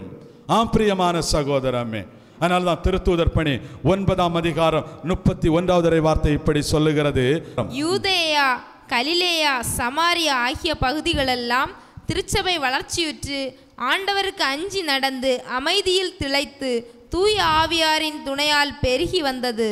திருச்சபை வளர்ச்சியுற்று, எப்படி திருச்சபை வளர்ச்சியுற்று ஆண்டவருக்கு அஞ்சி நடந்து அமைதியில் திளைத்து தூய ஆவியின் துணையால் பெருகி வளர்ந்தது. யாருக்கு துணையால பெருகி வளர்ந்தது? தூய ஆவியாருக்கு துணையால பெருகி வளர்ந்தது. திருச்சபை யாருக்கு அஞ்சு நடந்தது? ஆண்டவருக்கு அஞ்சு நடந்தது, அமைதியில் திளைத்தது. இணை ஒவ்வொரு பங்குலையும் அடிதான், பதவிக்கு அடி, பிரச்சனை, போராட்டம், 4 கோஷ்டி 7 கோஷ்டி. ஏன் ஏன் கடவுளுக்கு அஞ்சு நடந்திருந்தா இந்த நிலைகள் நமக்கு இருக்குமா? இருக்காது. அதுக்கு ஒருவரை நம்ம குற்றம் சாட்ட முடியாது. நம்ம எல்லாரும் சேர்ந்து தான் பொறுப்பேற்கணும். நம்ம எல்லாரும் சேர்ந்து தான் பொறுப்பேற்கணும். வேணும்னா அவன் வேணும் மாறி மாறி சொல்லிக்கலாம். நம்ம திருச்சபை ஆண்டவருக்கு அஞ்சு நடக்கலைன்னா நம்ம ஒருத்தரை குற்றம் சாட்ட முடியாது, நம்ம எல்லாரையும் தான் குற்றம் சாட்ட முடியும். திருச்சபை ஆண்டவருக்கு அஞ்சு நடந்து தூய ஆவியினால் வளர்ந்து, நல்ல கவனிக்கணும், பணத்தினால் வளர்ந்து அல்ல, கட்டடத்தினால் வளர்ந்து அல்ல, உங்க அதிகாரத்தினால் வளர்ந்து அல்ல, தூய ஆவியினால் வளர்ந்து அமைதியில் திளைத்தது, சமாதானத்தில் திளைத்தது, மகிழ்ச்சியில் திளைத்தது. கோயிலுக்கு வந்தா ஒரு சந்தோஷம், இறைமக்கள் கூடனா ஒரு சந்தோஷம், அது ஒரு மகிழ்ச்சி. அப்படி இருந்தது. இப்படி ஒரு திருச்சபையை சும்மா உண்டாக்குனாங்கன்னு நினைச்சீங்களா? போய் வீட்டில் போய் எல்லாம் சொன்ன உடனே, தெருவில் போய் சொன்ன உடனே அவங்களையெல்லாம் ஆரத்தி எடுத்து வரவேத்தாங்களா? இல்லை. பவுல் சொல்லுகிறார், 1 கொரிந்தியர் 11:23 முதல் 28 வரை உள்ள இறைவார்த்தைகளை நீங்க படிச்சு பாருங்க. பன்முறை சிறைப்பட்டேன், அடிக்கப்பட்டேன், 5 முறை சாட்டையால 40 அடி வச்சு அடிச்சாங்க. என்ன, கப்பல் உடைஞ்சது, தண்ணியில தத்தளிச்சேன். எத்தனையோ பாடுகள், பசி, பட்டினி, வறுமை. எத்தனையோ நாள் பசியில இருந்தேன், தாகமாயிருந்தேன். ஆனாலும் திருச்சபைகளை குறித்து என்னுடைய கவலை அன்றாட சுமையாயிருந்தது என்று சொல்லுகிறார். திருச்சபை ஆண்டவருக்குள்ள இருக்கணும், அதுதான் என்னுடைய அன்றாட சுமையாயிருந்தது. சும்மா இல்ல, ஒவ்வொரு இரத்தத்தை சிந்தி வேதனைப்பட்டு கஷ்டப்பட்டு அப்படிதான் அந்த திருச்சபையை வளர்த்தாங்க. பேதுரு என்ன நல்ல மரணம் அடைஞ்சாரு, நல்ல மரணம் தான் ஆண்டவருடைய திரும்ப நிலையில சுகமான ஒரு மரணம் அடைஞ்சாரு. சிலுவையில் அறைந்தாங்க, தலைகள் அறைந்தாங்க. ஒவ்வொரு புனிதர்களும் தங்களை தியாகம் செய்தது. எத்தனை அடி, எத்தனையோ வேதனை, எத்தனையோ கடல் பயணங்கள். புனித தோமையார் இந்த தேசத்துக்கு வந்தாரு, என்ன பிளைட்ல வந்து 1 ஹவர்ல இறங்கியா செய்தாரு? ½ அன் ஹவர்ல ஜெட் பிளைட்ல வந்தாரு? இல்ல, எத்தனையோ மைல்கள் தூரம் நடந்து வந்தார். எத்தனையோ கடும் புயல், காற்று, மழை இத்தனையும் தாண்டி இந்த தேசத்துக்கு வந்தார். அவர்கள் பட்ட பாடுகள் கொஞ்சமல்ல நஞ்சமல்ல. ஆனால் நம்ம நினைக்கிறோம் இதுக்கெல்லாம் கணக்கு கேட்கப்படாது, ஒன்றும் கணக்கு முடிஞ்சிடும்னு. வேதம் தெளிவாய் சொல்லுகிறது, திருவெளிபாடு, இத்தனை பாடுகளுக்கும் ஒரு நாள் இந்த தலைமுறையிடம் கணக்கு கேட்கப்படும். திருந்தி வாழையிலன்னு சொன்னான். எப்படி திருந்தி திருச்சபையோடு இணைந்து கிறிஸ்துவ உகந்த ஒரு வாழ்க்கை வாழவில்லை என்று சொன்னால் அவர்கள் பட்ட ஒவ்வொரு அடிக்கும் கணக்கு கேட்கப்படும், ஒவ்வொரு சிறைவாசத்திற்கும் கணக்கு கேட்கப்படும். அது திருவெளிபாடு தெளிவாய் சொல்லுகிறது. அதனால சும்மா ஒன்றும் திருச்சபையை அவங்க கட்டி எழுப்பல, சும்மா போகல. நடந்து போற சமயத்துல கொணாடைஞ்சாங்கன்னு சொன்னா, அவங்க பேதுரு நிழல் பட்டு கொணாடைஞ்சாங்கன்னா சும்மா இல்லை. எத்தனை நாள் பசி, எத்தனை நாள் பட்டினி, சாப்பிட்றதுக்கு இல்லை, படுக்கிறதுக்கு இடம் இல்லை, போற இடத்துல எல்லாம் விரட்டி அடிச்சு இனி இயேசுவை பற்றி பேசக்கூடாதுன்னு சொன்னாங்க. ஆனா அத்தனையும் மீறி இதையெல்லாம் மகிழ்ச்சியா ஏற்றுக்கொண்டு அத்தனை அடிகளையும் தாங்கினவர்கள் மேல் எத்தனை அடிகளை தாங்கினார்களோ அத்தனை அடிகளுக்கும் சேர்த்து ஆண்டவர் அபிஷேகத்தை ஊற்றி கொடுத்தார். அதுதான் அந்த வல்லமை. பிரியமான சகோதரமே, இது ஆதிகால திருச்சபை. கடைசி கால திருச்சபை எப்படி இருக்கும் தெரியுமா? அதை கொஞ்சம் தியானிக்க போகிற. அடுத்ததாக இந்த வேதனைகளை விட கடுமையான ஒரு சோதனை கடைசி எஸ்ட்ரீம் எண்ட் ஆஃப் த திருச்சபைன்னு சொல்லுவோம். கடைசி திருச்சபைக்கு ஒரு மிகப்பெரிய சோதனை காத்திருக்கிறது. திருவெளிபாடு 12ஆம் அதிகாரம் 2வது வார்த்தை இப்படி சொல்லுகிறது. திருவெளிபாடு, அவர் கருவுற்றிருந்தார், வேறுகால வேதனைப்பட்டு கடும் துயருடன் கதறினார். வேறுகால வேதனைப்பட்டு கடும் துயருடன் கதறினார் என்று வேதம் சொல்லுகிறது. பாருங்க, நான் இதை பல நேரங்களில் யோசிக்கிறது உண்டு. ஆண்டவருடைய வார்த்தையை படிக்கிறதுக்கு முன்னாடி நான் பலர்கிட்ட அந்த இறை வார்த்தையை தர்க்கம் பண்ணியிருக்கிறேன். இந்த பெண் யாரு? திருச்சபையை குறைக்கிறது. முன்னுரையில் அழகாக சொல்லப்பட்டிருக்கு. ஆனால் நம்ம கண்ணு குருடாக இருந்ததுனால நமக்கு தெரியலை, எனக்கு தெரியலை. நான் பலர்கிட்ட சொல்லியிருக்கிறேன், இது அன்னை மரியாள் அப்படின்னெல்லாம் நான் தவறான தர்க்கங்களை பண்ணி இருக்கிறேன். அறியாமை ஆண்டவர் மன்னிப்பார், நிச்சயமாக. அறியாமையில் இருக்கிற வரைக்கும் மன்னிப்பார். ஆனால் கேட்ட பிறகு நம்ம அதில் திருந்தணும். நான் பல நாள் பலர்கிட்ட தர்க்கம் பண்ணியிருக்கிறேன், பெருமையாக பேசியிருக்கிறேன். ஆனால் ஆண்டவருடைய வார்த்தையை வாசிக்கிற பொழுது மனக்கண்களை அவர் திறந்து விட்டார். இன்னைக்கு அதை குறித்த நிறைய காரியங்களை ஆண்டவர் பேசியிருக்கிறார். ஆனால் இன்னைக்கு உங்களுக்கு செய்தியாக சொல்ல முடியாது. இனி ஒரு நாள் ஆண்டவர் அந்த வாய்ப்பை எனக்கு தந்தால், இந்த ஜீவனை வைத்திருந்தால், இந்த உயிரை வச்சிருந்தார்னா அந்த செய்தி உங்களுக்கு கொடுக்கப்படும். பிரியமான சகோதரமே, திருவெளிபாடு 12:2 சொல்லுகிறது, அவள் கருவுற்றிருந்தாள். உங்களுக்கு தெரியும், தாய்மார்களுக்கு தெரியும் அந்த பிரசவ வேதனை எப்படி இருக்கும் என்று சொல்லி. தன்னுடைய உயிர் போய் வருகிற ஒரு நிலை, தன்னுடைய உயிரை கொடுத்து மீண்டும் பெறுகிற ஒரு நிலை, அப்படி ஒரு நிலை கடைசி நாட்களில் இந்த திருச்சபைக்கு உண்டாகும். எப்படி உண்டாகும்? திருவெளிபாடு 13ஆம் அதிகாரம் 14 முதல் 17 வரை இறை வார்த்தைகளை தெளிவாக வாசிங்க. அங்கே ஒரு சில காரியங்கள், ஒரு சில காரியங்கள் தான் சொல்கிறேன். நிறைய காரியங்கள் ஆண்டவர் இதில் இருக்குது, ஆனால் சொல்கிறதுக்கு இப்போ நேரம் இல்லை. ஒரு சில காரியங்களை எப்படிப்பட்ட வேதனை இருக்கும் என்பதை நீங்கள் அறிந்து கொள்ள வேண்டும் என்பதற்காக ஆண்டவர் என்று உங்களுக்கு சொல்லுகிறார். என்ன செய்யும்? சாத்தான், மறைவாக இருந்த சாத்தான் வெளிப்பட ஆரம்பிப்பான். அது என்ன செய்யும்? ஒன்று, அருமடையாளங்களை செய்ய ஆரம்பிக்கும். எப்படிப்பட்ட அடையாளங்கள்? சிலைகளை செய்து பேச வைத்து வணங்காதவர்களை கொலை செய்யும். நல்லா கவனிக்கணும். சிலை ஒன்றை செய்ய வைக்கும், அதை பேசும், உயிர் கொடுக்கும், அதுக்கு அதிகாரம் கொடுக்கப்படும். கடைசி ஆசை அதுக்கு. அந்த ஆசை ஆண்டவர் விட்டு கொடு. அப்போ இப்போ நம்ம சாதாவே பார்ப்போம். இன்னைக்கு திடீர்னு நான் பேசிகிட்டு இருக்கேன், பக்கத்தில் அப்படியே ஒரு ஜீசஸில் போயிட்டு பேசிகிட்டே போச்சுன்னா என்ன செய்வீங்க? குழப்பம் வந்துருமா வராதா? குழப்பம் வருமா வராதா? அப்போ இந்த குழப்பத்தை அவன் உண்டு பண்ணுவான். கடைசி காலத்தில் ஒரு சிலையை அவன் பேச வைக்கிற அதிகாரம் அவனுக்கு கொடுக்கப்படும். சிலைகளை பேச வைத்து வணங்கும்படி உத்தரவு கொடுக்கப்படும். அப்படி வணங்கும்படி உத்தரவு வணங்காதவர்களை கொலை செய்வான் என்று வேதம். அப்போ மரணத்துக்கு என்ன செய்யணும்? ஆயத்தமாயிருக்கணும். மரணத்துக்கு ஆயத்தமாயிருக்கணும். இரண்டாவது காரியம், ஏன் இப்படி நடக்கும்? இந்த உலகத்தை எல்லாம் ஒருங்கிணைச்சிருவாங்க. அந்த நெற்றியிலாவது வலக்கையிலாவது ஒரு குறியிடணும். என்ன செய்யணும்? ஒரு குறியிடப்படும். அந்த குறி இடையிலன்னு சொன்னால் நீங்கள் என்ன செய்ய முடியாது? வாங்க முடியாது, விற்க முடியாது. இன்னைக்கு பசிக்குது, கடையில் போய் பிரெட்டு கேட்டால் பிரெட்டு தர மாட்டான். ஒன்றில் குறியை காட்டணும், இல்லைன்னா குறியை காட்டணும். இது என்னன்னா, இப்போ கடையில் நீங்கள் போயிருக்கிறீங்களா, பொருள் வாங்க போகிறீங்களா, அந்த பெரிய பெரிய ஷாப்பிங் மார்க்கெட்டில் போனீங்கன்னு சொன்னால் அந்த திங்ஸில் ஒரு லேபிள் ஒட்டியிருப்பாங்க. நீங்கள் எடுத்துக்கொண்டு கொடுத்த உடனே அதை அப்படியே ஒன்று காட்டினோன்னா ஸ்கேன் ஆகி ரேட்டே வந்துடும். எப்படி? கம்ப்யூட்டர் ஸ்க்ரீனில் ரேட்டே வந்துடும். அது மாதிரி இவன் குறின்னு சொல்லுகிறது ஒரு சிப் நம்ம சரீரங்களிலே பொருத்தப்படும். அவனை வணங்குற அடிபணிஞ்சா அந்த சிப் என்ன செய்யும்? சிப்பை கொண்டு காட்டினோன்னு, அந்த குறியை கொண்டு காட்டினோன்னே ஸ்கேன் பண்ண ஆரம்பிச்சிடும். ஸ்கேன் பண்ணோன்னே உங்கள் டீட்டெயில்ஸ் கம்ப்ளீட்டாக வந்துடும். ஓகே, இவனுக்கு அக்கௌண்ட்டில் பைசா கொடு. அவனுக்கு அடிமை. அதை கொடுக்கலைன்னா, செய்யலைன்னா சாப்பிட முடியாது. சாப்பிட முடியலன்னா பட்டினி கிடந்து சாகணும்.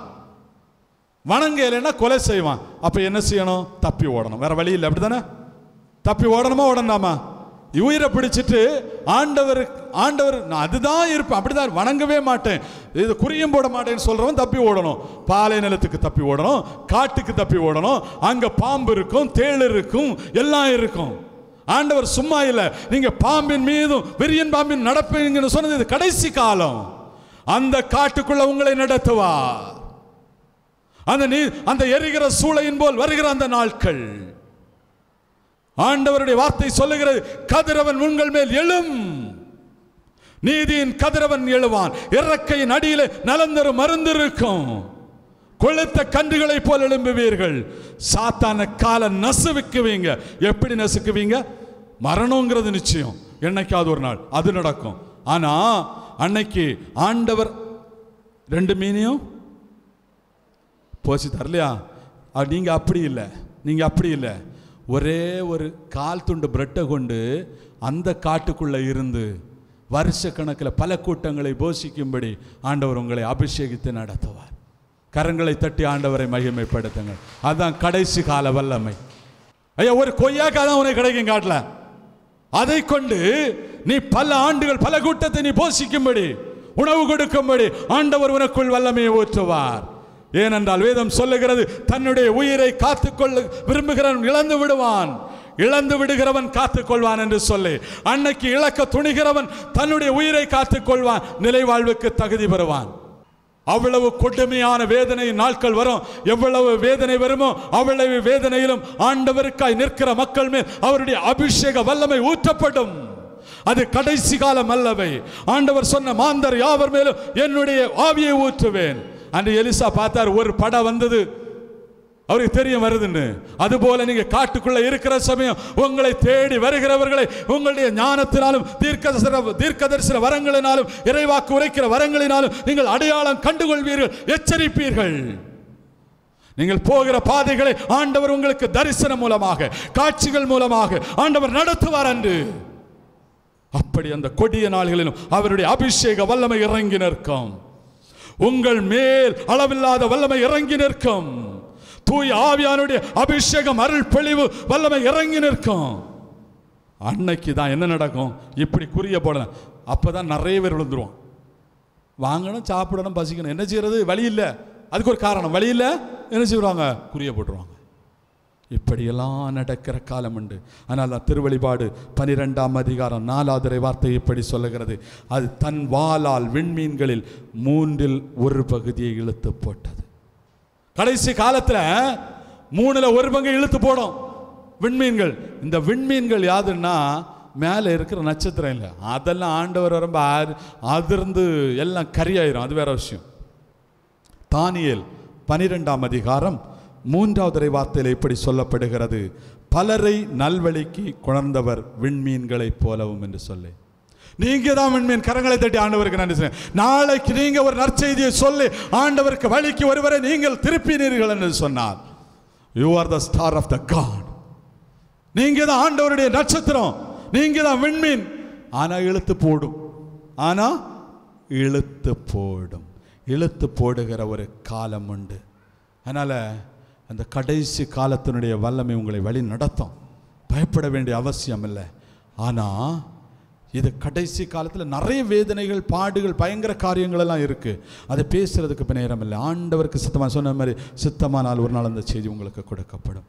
ஆனால் அடுத்ததாக நம்ம பார்க்குற காரியம், இது கடைசி காலம். இப்போ திருச்சபைக்கு காலம் என்னது?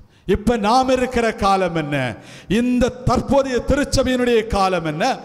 இந்த கடைசி காலத்தினுடைய தொடக்க காலத்திலிருந்து பயணிக்கிறோம். நம்ம எப்படி? இது கடைசி காலம். ஆனால் அந்த கடைசி காலத்திலிருந்து, காலத்தினுடைய தொடக்க காலத்தில் என்ன செய்கிறோம்? நாம் பயணிக்கிறோம். இந்த கடைசி காலத்திலிருந்து, ஸ்டார்டிங் பாயிண்ட்லேருந்து நம்ம இப்போ டிராவல் பண்ணிட்டு இருக்கிறோம். அதற்குரிய காரியங்களை ஆண்டவர் உங்களிடம் அதிகமாய் பேச விரும்புகிறார். ஒன்று, கடைசி கால அறிகுறிகள் தோன்றும் கடைசி காலத்துக்கு ஆரம்பத்தில். 2, மக்கள் நிலை திருச்சபைகளிலே மாறும். 3, திருச்சபையில் பணியாளர்களுடைய பல நிலைகளிலே மாற்றங்கள் ஏற்படும் என்று ஆண்டவர் சொல்லுகிறார். எப்படின்னா பாருங்க, லூக்கா எழுதிய நற்செய்தி 21:8 முதல் 18 வரை உள்ள இறைவார்த்தைகளை கொஞ்சம் நீங்க வாசித்தீங்கன்னு சொன்னா அங்க பல காரியங்கள் சொல்லப்பட்டிருக்கும். பல காரியங்கள் சொல்லப்பட்ட வாசிங்க. அதற்கு அவர், நீங்கள் ஏமாறாதவரை பார்த்து கொள்ளுங்கள், ஏனெனில் பலர் என் பெயரை வைத்துக்கொண்டு வந்து நானே அவர் என்றும் காலம் நெருங்கி வந்துவிட்டது என்றும் கூறுவார்கள். அவர்கள் பின்னே போகாதீர்கள். ஆனால் போர் முழக்கங்களையும் குழப்பங்களையும் பற்றி கேள்விப்படும் போது திகிலுறாதீர்கள், ஏனெனில் இவை முதலில் நிகழத்தான் வேண்டும், ஆனால் உடனே முடிவு வராது என்றார். மேலும் அவர் அவர்களிடம் தொடர்ந்து கூறியது, நாட்டை எதிர்த்து நாடும் அரசை எதிர்த்து அரசும் எழும். பெரிய நிலநடுக்கங்களும் பல இடங்களில் பஞ்சமும் கொள்ளை நோயும் ஏற்படும். அச்சுறுத்தக்கூடிய பெரிய அடையாளங்களும் வானில் தோன்றும். இவை அனைத்தும் நடந்தேறும் முன் அவர்கள் உங்களை பிடித்து துன்புறுத்துவார்கள், தொழுகை கூடங்களுக்கு கொண்டு செல்வார்கள், சிறையில் அடைப்பார்கள். என் பெயரின் பொருட்டு அரசரிடமும் ஆளுநரிடமும் இழுத்து செல்வார்கள். போதும் பாருங்க, என் பெயரை வைத்துக்கொண்டு ஏமாற்றுவர்கள் தோன்றுவார்கள். இந்த கடைசி காலத்தில் இயேசுக்கு பேரை சொல்லிக்கிட்டு பல வழிகளிலே இடர பண்ணுகிறவர்கள் தோன்றுவார்கள் என்று வேதம் சொல்லுகிறது. 2வது, போர் முழக்கம் உண்டா? எப்போ எந்த நாட்டுக்கு இடையில சண்டை வருதுன்னு தெரியாது. பாகிஸ்தானுக்கு இந்தியா இடையில எப்போ சண்டை வருது, சீனாக்கு இந்தியாவுக்கு இடையில சண்டை வருது, இஸ்ரேலுக்கும் பாலஸ்தீனத்துக்கு இடையில எப்போ சண்டை வருது, அமெரிக்காவுக்கு இன்னொரு தேசத்திற்கு எப்போ சண்டை வருது, எப்போ எங்கே சண்டை வருதுன்னு தெரியாது. என்னைக்கு பார்த்தாலும் போர், இதோ அதோ என்று செய்திகள் உங்கள் காதுகளுக்கு வந்து கொண்டிருக்கும். 3வது, நாட்டுக்கு நாடு போர், பொறாமை, சண்டை, வைராக்கியம், பல பிரச்சனைகள். அடுத்ததாக பார்த்தீங்கன்னா நிலநடுக்கம், பஞ்சம், கொள்ளை நோய். நிலநடுக்கம் வந்துதா? சுனாமி, புயல், காற்று, எப்போ என்ன மரணம் தெரியாது, எப்போ அந்த பில்டிங் நடக்குன்னு தெரியாது, எப்போ ஆக்சிடென்ட் நடக்குன்னு தெரியாது, எப்போ என்ன நடக்குன்னு தெரியாது, எப்போ எத்தனை உயிர் போகணும்னு தெரியாது, எத்தனை பலிகள் நடக்கணும்னு தெரியாது, எத்தனை உயிர்கள் சாகணும்னு தெரியாது. ஒரு தெரியாத ஒரு அவல நிலை. இன்னைக்கு இந்த இடத்தை விட்டு போகிறதே நிச்சயம் இல்லை. அப்படி தான் ரோட்டில் பயணித்தாலே வீட்டில் போகிறது நிச்சயம் இல்லை. அப்படிப்பட்ட ஒரு கொடிய காலமாக இந்த காலம் ஆரம்பிக்கும். பஞ்சம், சோமாலியாவில் பஞ்சம். இன்னைக்கு நம்ம ஒருவேளை சாப்பிட்டு இருக்கலாம், எத்தனையோ நாடுகள் பஞ்சத்தில் திணறிட்டு கிடக்கு. சாப்பாடு இல்லாமல் காட்டி கொடுப்பாங்க, வெளியில் உள்ளவன் இல்லை, திருச்சபையில் தான் நடக்காது. திருச்சபைக்குள்ள தான் காட்டி கொடுப்பாங்க, அவங்க தான் பனிஷ்மெண்ட் பண்ணுவாங்க. இதெல்லாம் நடக்கக்கூடிய காலம். உன்னை திருச்சபையை விட்டு நீக்கிறேன். நீ இந்த பாட்டை பாடினியா, திருச்சபையை விட்டு நீக்கிறேன். நீ பைபிள் படிச்சியா, திருச்சபையை விட்டு நீக்கிறேன். எழுப்பி நின்று கையை வைத்து பிரேயர் பண்ணியா, போ, நீ திருச்சபைக்கு விரோதம். இப்படிப்பட்ட காரியங்கள் எல்லாம் உருவாக ஆரம்பிக்கும். இதெல்லாம் கடைசி காலத்தினுடைய ஆரம்ப தொடக்க காலங்கள். நன்றாக தெரிந்து கொள்ள வேண்டும். சிறையெல்லாம் வந்துடும். நீ ஏன்னா கோர்ட்டு நம்ம வச்சாச்சு, நம்ம ஒரு டிஸ்ட்ரிக்ட் கோர்ட் வச்சாச்சு. என்னை திருச்சபைக்குள்ளே எல்லாம் கோர்ட்டெல்லாம் வந்துடும், ஒவ்வொரு திருச்சபைக்குள்ள. அப்போ அங்கே போய் நிற்கணும், இயேசுக்கு சாட்சி சொல்லணும், நான் இப்படி தான் இருப்பேன்னு சொல்லணும். போடா வெளியே கழுத்தை ஊற்றி தள்ளணும், சாட்டை அடி தரணும். இதெல்லாம் சாட்டையில் சூடு தான் இனி. ஆமேன். அப்போ இந்த காரியங்கள் எல்லாம் நடக்கும். ஆனால் இது கடைசி காலத்துடைய முதல் அறிகுறி. மக்கள் எப்படி இருப்பாங்க தெரியுமா? பாருங்க, 2 தீமோத்தேயு 3ஆம் அதிகாரம் 1 முதல் 8 வரை உள்ள இறை வார்த்தைகள் இப்படி சொல்லுது. கொடிய காலம் பாருங்க, கொடிய காலம். வாசிக்கண்டாம், வாசித்து பாருங்க. தன்னல நாடுவோர், பணாசை பிடிச்சோர், செருக்குடையோர், வீம்புடையோர். ஐயா, ஒரு அரை சென்றுக்கு அல்ல ஒரு ஒரு ஒரு ஒரு நூலிட சென்றுக்கு அங்கே அடி, கோர்ட்டில் கேஸு, வெட்டு, குத்து, சண்டை, ஏமாத்து, வஞ்சகம், களவு, லஞ்சம். வீட்டுக்கு இவ்வளவு ரூபா கொண்டுறலன்னா அங்கே பிரச்சனை. ஒரு மோசமான ஒரு கால சிந்தையோடு கூட கட்டுக்கடங்காத காரியங்கள், கட்டுக்கடங்காத காரியங்கள். வேதம் தெளிவாய் சொல்லுகிறதுல இறைப்பற்று உடையவர்கள் போல் காணப்படுவார்கள். எப்படி? கோயிலுக்கு போவாங்க, டிப்டாப்பா கோயிலுக்கு போவாங்க, திருப்பலி பார்ப்பாங்க, ஆராதனையில் பங்கெடுப்பாங்க. ஆனால் அவர்களுக்கு இறைப்பற்று கிடையாது, வல்லமை கிடையாது, ஆண்டவருக்கு அஞ்சு நடக்கிற பயம் கிடையாது, ஆண்டவருடைய வார்த்தையில் நடக்க மாட்டாங்க. இப்படிப்பட்ட காலத்துக்கு மக்கள் மாறுவார்கள். மாறுறாங்களா இல்லையா? மாறுறாங்களா இல்லையா? கோயிலுக்கு போயிருப்போம், வந்து துணியை மாத்தாதது அடுத்த வீட்டுக்காரன்ட்டு சண்டை போவோம். எத்தனை அறிவாள் உண்டோ கையில் இருக்கும். இப்படித்தான் இருக்கும். மக்களுடைய வாழ்க்கையில் ஒரு மாற்றம், நடத்தையில் மாற்றம், கனிவு இருக்காது, இரக்கம் இருக்காது, கடினம் உள்ளம். யாரை பற்றியும் கவலை இல்லை, நான் வாழணும், எவன் சத்தா எனக்கு என்ன, அப்படிங்கிற ஒரு மனநிலைகளிலே மக்கள் மாற ஆரம்பிப்பார்கள். இது மக்களுடைய ஒரு நிலை. அதனால்தான் லூக்கா 17:26-26 ஆண்டவர் சொல்லாரு, நோவாவின் காலத்தில் நடந்தது போல நடக்கும். மக்கள் உண்டார்கள், குடித்தார்கள், நட்டார்கள், வாங்கினார்கள். கட்டடத்தை கட்டணும், சொத்தை வாங்கணும், ஆடம்பரமா இருக்கணும், மற்றவன் பார்க்கணும், அடுத்தவர்கள் நம்மளை பாராட்டணும், குடிக்கணும். இப்படிதான் வாழ்க்கை இருக்குமே தவிர ஆண்டவரை குறித்த அச்சமோ, ஆண்டவரை குறித்த பயமோ, ஆண்டவரை குறித்த எந்த எண்ணமோ இருக்காது. பிரதர் பைபிளை படிங்க பிரதர், போங்க பிரதர், அவனும் தலையெழுத்துல மாதிரி தான் நடக்கும். நீங்க இதை போய் படிச்சுட்டு சொல்லிட்டு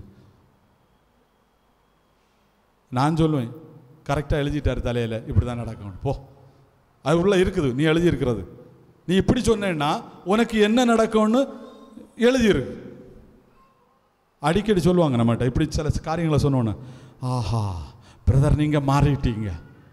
நான் சொல்லி நீங்களும் மாறுங்க. நாங்கள் மாற மாட்டோம், நாங்கள் இப்படி தான் இருப்போம். என்ன பிரதர் இருக்கு வாழ்க்கையில்? எத்தனை நாள் இருக்க போகிறோம்? நல்ல ஜாலியாக இருக்கணும், நல்ல குடிக்கணும், நல்ல கொண்டாடணும், வாங்கணும், விற்கணும், தின்னணும், அடுத்தவரை இடறி விழுகிற ஆடைகளை உடுக்கணும், கழுத்து நிறைய மாட்டணும். எண்ணங்கள், ஆண்டவரை குறித்த அச்சம், ஆண்டவரை குறித்த பயம், ஆண்டவரை குறித்த அந்த பய உணர்வு எதுவும் இல்லாமல் போயிடும். அப்பா அவர் போட்டு பிள்ளை அப்பாவுக்கு கீழ்ப்படியாது, பெற்றோர் சொன்ன பிள்ளை கேட்காது, பிள்ளைய காரியத்தை அப்பா அம்மாவுக்கு உணர்ந்துக்கிட மாட்டாங்க. தாம் வாழ்க்கை, தாம் வாழ்க்கை, தாம் வாழ்க்கை. எசக்கி அரசனை மாதிரி நான் இருக்கிற காலத்தில் நல்லா இருந்திருக்கேன், என் பிள்ளை எப்படி போனாலும் காரியம் இல்லை. சில காரியங்கள், இப்படிப்பட்ட காரியங்கள், இப்படிப்பட்ட சிந்தைகள் மனுஷனுக்குள்ளாய் உண்டாகும் என்று ஆண்டவர் சொல்லுகிறார். யூதா 1ஆம் அதிகாரம் 7வது வார்த்தை இப்படி சொல்லுகிறது, அவர்களைப் போலவே சோதோம் கொமோரா அவற்றின் சுற்றுப்புற நகரங்கள் ஆகியவற்றின் மக்கள் பரத்தன்மையிலும் இயற்கைக்கு மாறான சிற்றின்பத்திலும். நல்லா கவனிக்கணும். இன்னைக்கு ஆண்டவர் ஆணும் பெண்ணுமாக படைத்தார். ஆனா இன்றைக்கு உலகத்தில் ஆணுங்க கல்யாணம், பெண்ணுக்கும் கல்யாணம், இதை சில நாடுகள் அங்கீகரித்திருக்கிறது. கடைசி நாட்களிலே பயணிக்கிறோம். நல்ல கவனிங்க. அன்னைக்கு இன்னைக்கு இல்ல, அன்னைக்கு சோதோம் கொமோரா பட்டணத்தை ஆண்டவர் அழித்தாரு. அன்று இந்த பாவம் அங்கு இருந்தது, சுற்றுப்புறம் பூரா இருந்தது. ஆண்களோடு ஆண்கள், பெண்களோடு பெண்கள் கல்யாணம் செய்து கொள்வது. அதனாலதான் மத்தேயு 14:9 சொல்லுது, மனித கட்டளை கடைபிடிக்கிறவர்கள் வீண். என்ன ஒரு காரியம் கூட 2 தீமோத்தேயு 4:3-4 இறை வார்த்தைகளில் சொல்லுது, நலந்தரும் போதனையை ஏற்க மாட்டார்கள். உண்மையை சொன்னா ஒத்துக்கிட மாட்டாங்க, ஆண்டவருடைய வார்த்தையை சொன்னா ஒத்துக்கிட மாட்டாங்க. ஆனா அவங்க விருப்பத்துக்கு சொல்லுகிற போதகர்களை தேடிக்கொள்வார்கள், அவங்க விருப்பத்துக்கு சொல்லுகிற அர்ப்பணியாளர்களை தேடிக்கொள்வார்கள், அவர்கள் விருப்பத்துக்கு சொல்லுகிற நற்செய்தி பணியாளர்களை தேடிக்கொள்வார்கள், அவர்கள் விருப்பத்துக்கு சொல்லுகிற பணியாளர்களை தேடிக்கொள்வார்கள், அவர்கள் விருப்பத்துக்கு சொல்லுகிற பாஸ்டர்மார்களை தேடிடுவாங்க. சொல்றதெல்லாம் சரின்னு சொல்லணும். அர்ப்பணியாளர், ஏம்மா நீங்கள் வீட்டில் போய் பைபிளை உட்காந்து நல்லா படிங்க, ஆண்டவர்கிட்ட கேளுங்க. உடனே ஒரு பேப்பர், பிஷப் இவர் சரியில்லை, இவரை உடனே மாற்றிடுங்க. இப்படித்தான் ஒருவேளை அர்ப்பணியாளர்கள் சொல்ல நினைத்தா கூட என்ன செய்ய முடியாது, சொல்ல முடியாது. சொல்ல முடியாத அளவுக்கு மக்கள் அவர்களை இடற பண்ணுகிறவர்களாய் இருப்பார்கள் என்று கடைசி நாட்களிலே சொல்லுகிறது வேதம். சுருக்கமாக சொல்லிட்டு வரேன். அடுத்ததாக பணியாளர்கள் என்ன, அதனால ஆண்டவர் சொல்றாரு, இவர்களெல்லாம் என்னை வழிபடுறது என்னது வீணு, வீணுன்னு சொல்றாரு. இவர்கள் மனித கட்டளைகளை கடைபிடிக்கும் இவர்கள் என்னை வழிபடுவது வீண். அது மட்டும் இல்லை, இறை பற்றில்லாதவர்கள் ஏளனம் செய்வார்கள் என்று யூதா 1:18-19 சொல்லுது. என்ன சொன்னாலும் ஏளனம் செய்வாங்க, எதையாவது சொல்லி ஏளனம் செய்வாங்க. ஏளனம், நாம் ஏளனத்துக்குள்ளாவோம் இவர்களுக்கு மத்தியில்.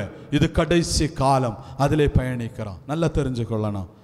இனி பணியாளர்களுடைய நிலை எப்படி இருக்கும், மாற்றங்கள் உண்டாகும். 2 பேதுரு 1:3-19 இறை வார்த்தைகள் இப்படி சொல்லுகிறது, அழிவை விளைவிக்கும் கொள்கைகளை புகுத்துவார்கள். 2வது, விலை கொடுத்த மீட்ட ஆண்டவரை மறுதலிப்பார்கள்.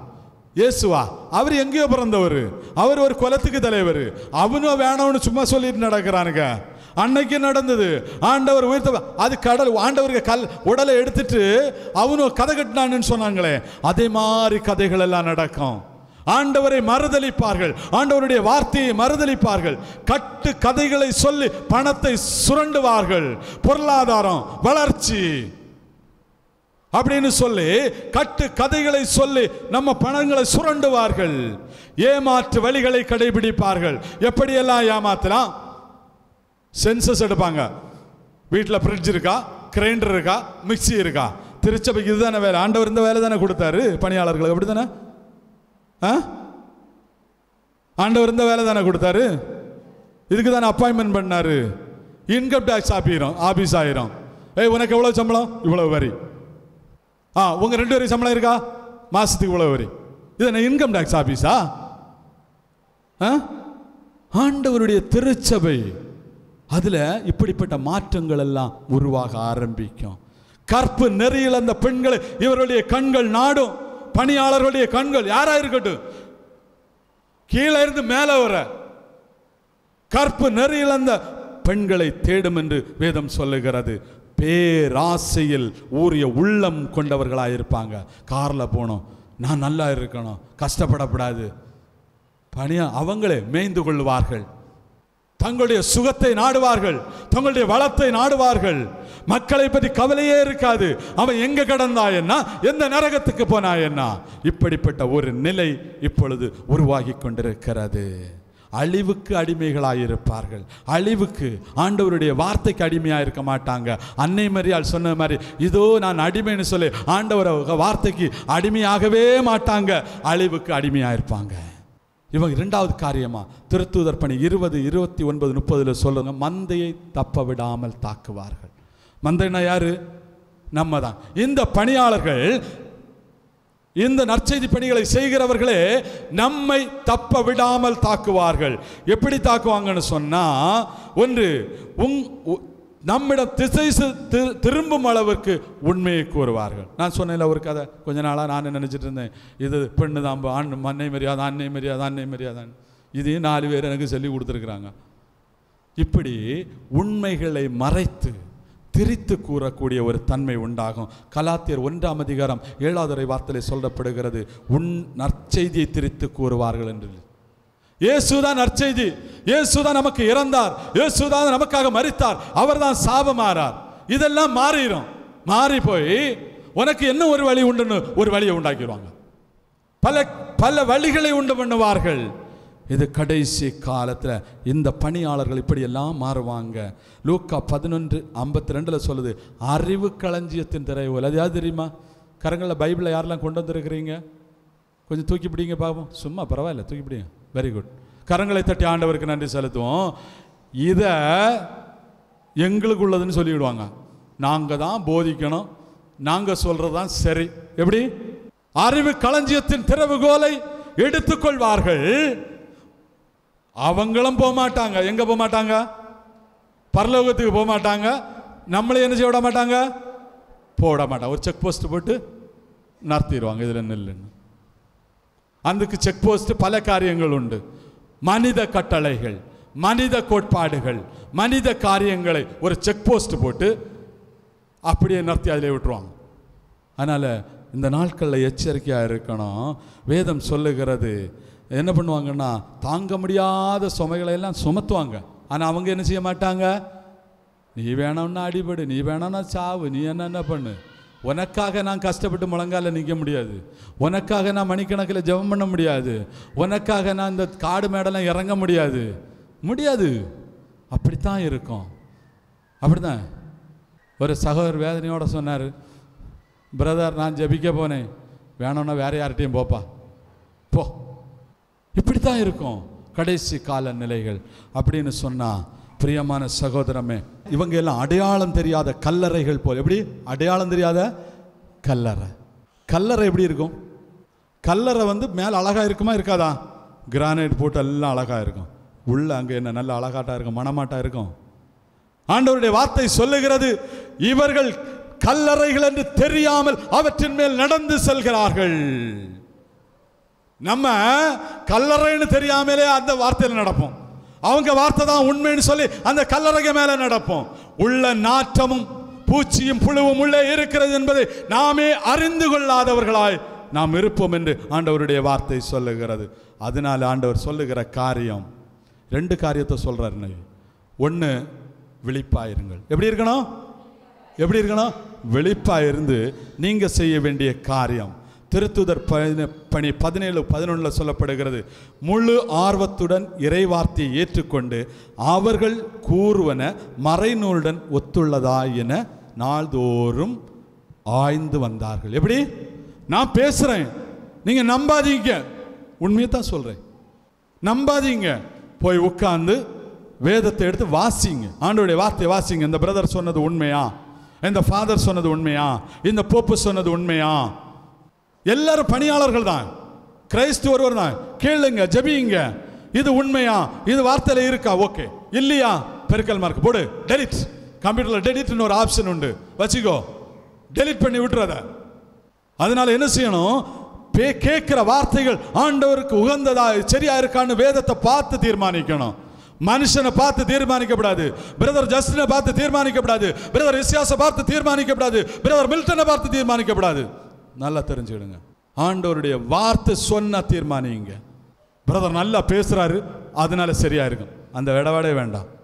ஃபாதர் நல்லா பேசுற வேண்டாம், அந்த பாஸ்டர் நல்லா பேசுறார் வேண்டாம், டிவியில செய்தி நல்லா இருக்கு வேண்டாம். கேளுங்க, ஆனால் அவைகள் சரியா இல்லையா, உண்மையா இல்லையா என்பதை ஆண்டவருடைய நூலோடு மறைநூலோடு ஒத்து பார்த்து தீர்மானித்துக் கொள்ளுங்கள். விழிப்பா இருந்து செய்ய வேண்டிய காரியம் இது. ஆண்டவர் நீங்க தனிப்பட்ட முறையில் விழிப்பா இருக்க வேண்டிய காரியம். 2வது, திருச்சபை வளர்ச்சிக்காக நீங்க செய்ய வேண்டிய காரியம். 1 கொரிந்தியர் 14:12 சொல்லுகிறது, தூய ஆவியார் அருளும் கொடைகளை ஆர்வமாய் நாடுங்கள், நீங்கள் திருச்சபையை கட்டி எழுப்பும் கொடைகளையே தேடி அவற்றில் வளர்ச்சி அடையுங்கள். 14:4 சொல்லுது, இறைவாக்குறுப்பவர் திருச்சபையை வளர்ச்சி வர செய்கிறார். அப்ப ஆவிக்குரிய கொடைகளை தேடும்படி ஆண்டவர் சொல்லுகிறார். நீங்க பணத்தை தேடண்டா, பொருளை தேடண்டா, ஆவியானவருடைய கொடைகளை தேடுங்கள். கொடைகளை தேடுகிற பொழுது, உங்களுக்குள் ஆவியானுடைய கொடைகளில் இருக்கிற பொழுது, கட்டுகளில் இருக்கிறவர்கள், பிடிகளில் இருக்கிறவர்கள், பிரச்சனையில் விடுதலை பெறுவார்கள். சமாதானம் தலைக்கும். திருச்சபை அப்படி கட்டி எழுப்பணும். அதுதான் உண்மையான கட்டி எழுப்புதல். இதையெல்லாம் விவரித்து ஒவ்வொன்றா சொல்லிட்டு இருக்கலாம். சுருக்கமான ஒரு செய்தியாவை கொடுக்கிறேன். அதனால செய்ய வேண்டிய காரியம், உண்மையாய் வாழும் கடவுளுடைய திருச்சபை, கடவுளுடைய வார்த்தையின்படி இருக்கிற திருச்சபையை கட்டி எழுப்ப வேண்டும் என்று சொன்னால், ஆவிக்குரிய கொடைகள், பரிசுத்த ஆவியானவர் தருகிற கொடைகளை ஆர்வமாய் தேடணும். குறிப்பா இறைவாக்குரைக்கிற கொடையை தேடணும். அது ஒருவனை பாவத்துக்கு போக விடாது, ஒருத்தனை தவறான வழிக்கு போக விடாது. ஆண்டவருடைய வார்த்தை சொல்லுகிறது. பிரியமான சகோதரமே, ரெண்டு காரியத்தை மீண்டுமாய் சொல்லுகிறேன், கவனமாக இருங்க. ஒன்று, யார் எதை பேசினாலும் சரி, ஏமாற்று காரியங்களை பேசுவார்கள். எப்படி பேசுவார்கள் என்னென்னலாம் விளக்கமாக சொல்கிறதுக்கு டைம் இல்லை. பேசுவார்கள். என்ன பேசினாலும் சரி, எந்த பெரிய ஆளாக இருந்தாலும் சரி, நீங்கள் பார்க்கவே வேண்டாம். எந்த பெரிய சேனலாக இருந்தாலும் சரி, ஆண்டவருடைய வார்த்தையை கேட்குறீங்களா? பைபிளில் இருக்குதா இல்லையா? ஆண்டவருடைய வார்த்தை சொல்லுதா இல்லையா? பார்த்து தீர்மானியுங்கள். ஒன்று. இரண்டாவது காரியம், திருச்சபையின் வளர்ச்சிக்காக ஆர்வமுடன் ஆவியானுடைய கொடைகளை நாடுங்கள் என்று ஆண்டவர் சொல்லுகிறார். இப்போ நான் உங்கள்கிட்ட ஒரு எல்லாரும் பைபிளை மூடிடுங்க, இனி பைபிளே வேண்டாம். ஆண்டவர் கடைசியாக கொடுத்த ஒரு ரிக்வஸ்ட் தான் நான் சொல்ல போகிறேன். ஒன்றும் இல்லை, பைபிளெல்லாம் மூடி வைங்க, இங்கே கொஞ்சம் கவனமாக இருங்க. ஆண்டவர் என்னை ஒரு அழைப்பு விடுக்கிறார். இப்படி நிகழப்போகிற காரியங்களிலிருந்து நீங்கள் தப்புவதற்கும், மானிட மகன் வருகிற நாட்களிலே நிற்க வல்லவராயிருப்பதற்கும் எப்பொழுதும் விழிப்பாயிருந்து மன்றாடுங்கள் என்று சொல்லி ஆண்டவர் அழைப்பு விடுக்கிறார். என்ன செய்யணும்? லூக்கா 21:36 ஆண்டவர் சொன்னதான். எப்படி என்ன செய்யணும்? விழிப்பாயிருந்து மன்றாடணும். எல்லாரும் சேர்ந்து சொல்லுங்க. என்ன செய்யணும்? விழிப்பாயிருந்து மன்றாட வேண்டும் ஆண்டவர் சொல்றாரு. ஏன் மன்றாடணும்னு சொன்னா, 1 தீமோத்தேயு 2ஆம் அதிகாரம் 2வது வார்த்தை இப்படி சொல்லுது. இறைப்பற்றும் கண்ணியமும் நிறைந்தவர்களாய் தொல்லையின்றி அமைதியோடு வாழ அரசர்களுக்காகவும் உயர் நிலையிலுள்ள எல்லா மக்களுக்காகவும் என்ன செய்யுங்க? மன்றாடுங்க. நீங்க செய்ய வேண்டிய காரியம் விழிப்பா இருந்து. ஏன்னா இது அவங்களா தவறி போறதல்ல, ஒரு பணியாளரா தவறி போறதல்ல, ஒரு தனிப்பட்ட நபராக தவறி பெறுவதில்லை. இதெல்லாம் சாத்தானுடைய வஞ்சக சூழ்ச்சி என்பதை நீங்கள் அறிந்து கொள்ளணும். அவங்களா வேணும்னு தவறி போறதோ வேணும்னு செய்யறதோ இல்லை. ஆனால் இந்த வஞ்சக வலைக்குள்ள விழுந்து தவறி பலரையும் நெறிபெறல செய்கிற காரியங்கள் நடக்கும். ஆகவே நீங்க விழிப்பாயிருந்து உயர்நிலையில் நம்மை வழிநடத்துகிற, திருச்சபையில் நம்மை வழிநடத்துகிற நற்செய்தி பணியாளர்கள், அருட்பணியாளர்கள், கர்தினாலு, பிஷப்பு, போப்பு எல்லாருக்காகவும், இந்த நாட்டை ஆளுகிற தேச தலைவர்கள், கவர்மெண்ட் ஆபீஸ்ல வேலை பார்க்கிற ஒவ்வொருவருக்காகவும் ஜெபிக்கணும். அப்பதான் லஞ்சம் இல்லாம, ஊழல் இல்லாம ஒரு தேசம் அமைதியா இருக்கும். அமைதியா இருக்கும்படி என்ன செய்யணும்? ஆண்டவர்கிட்ட விழிப்பாயிருந்து மன்றாடணும். இதுல ஒரு காரியம், ஏன் மன்றாடணும்? என்ன ஒரு காரியத்தை கூட ஆண்டவர் சொன்னார். நல்லா கவனிக்கணும். தாவீது ஒரு அரசு உயர்நிலையில் இருக்கிற ஒருவர் தவறு செய்தால் அது நம்மையும் பாதிக்கும். தாவீது கணக்கெடுக்க சொன்னார். ஆனா சொன்னது தாவீது. ஆனா எத்தனை பேர் செத்தாங்க? ஆண்டவருக்கு பிரியமில்லாத காரியத்தை தாவீது செய்ததால் சுமார் 70,000 மக்கள் ஒரே நாளில் இறந்தார்கள் என்று ஆண்டவருடைய வார்த்தை சொல்லுகிறது.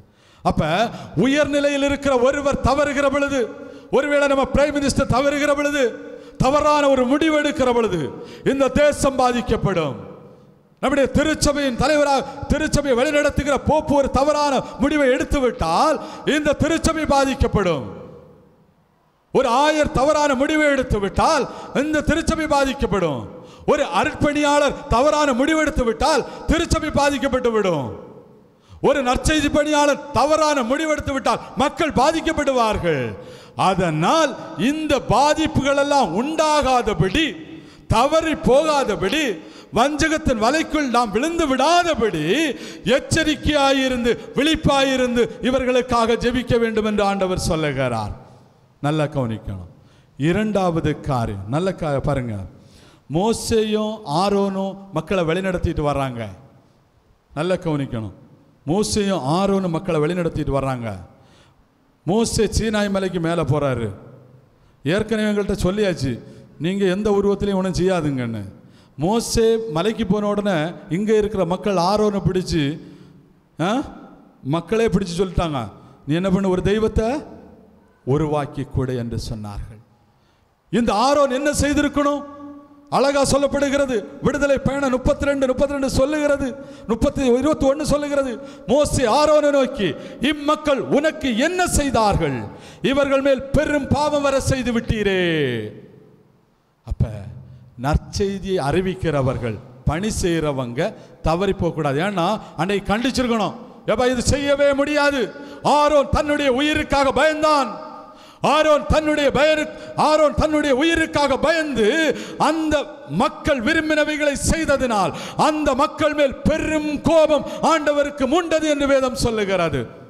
அப்ப இன்னைக்கு நம்மை வழி நடத்துகிற குருக்கள் நிலையிலே, துறவர நிலையிலே, பணியாளர்கள் நிலையிலே நற்செய்தி அறிவிக்கிற நம்மை வழி நடத்துகிற ஒவ்வொருவரும் தவறி போகாமல் துணிச்சலுடன் தவறு என்று எடுத்து காட்டவும், நம்மை நல்வழியில் நடத்தவும் அவர்களுக்காக நாம் ஜபிக்க வேண்டும் என்று ஆண்டவர் என்று சொல்லுகிறார். 2 காரியத்தையும் ஆண்டவர் என்று முக்கியமாய் சொல்லுகிறார். ஆண்டவர் சிலுவை மரணத்துக்கு முன்னாடி ஜபிக்க போனார். எங்க போனாரு? ஜெத்சமனி போட்டதுக்கு போனார்.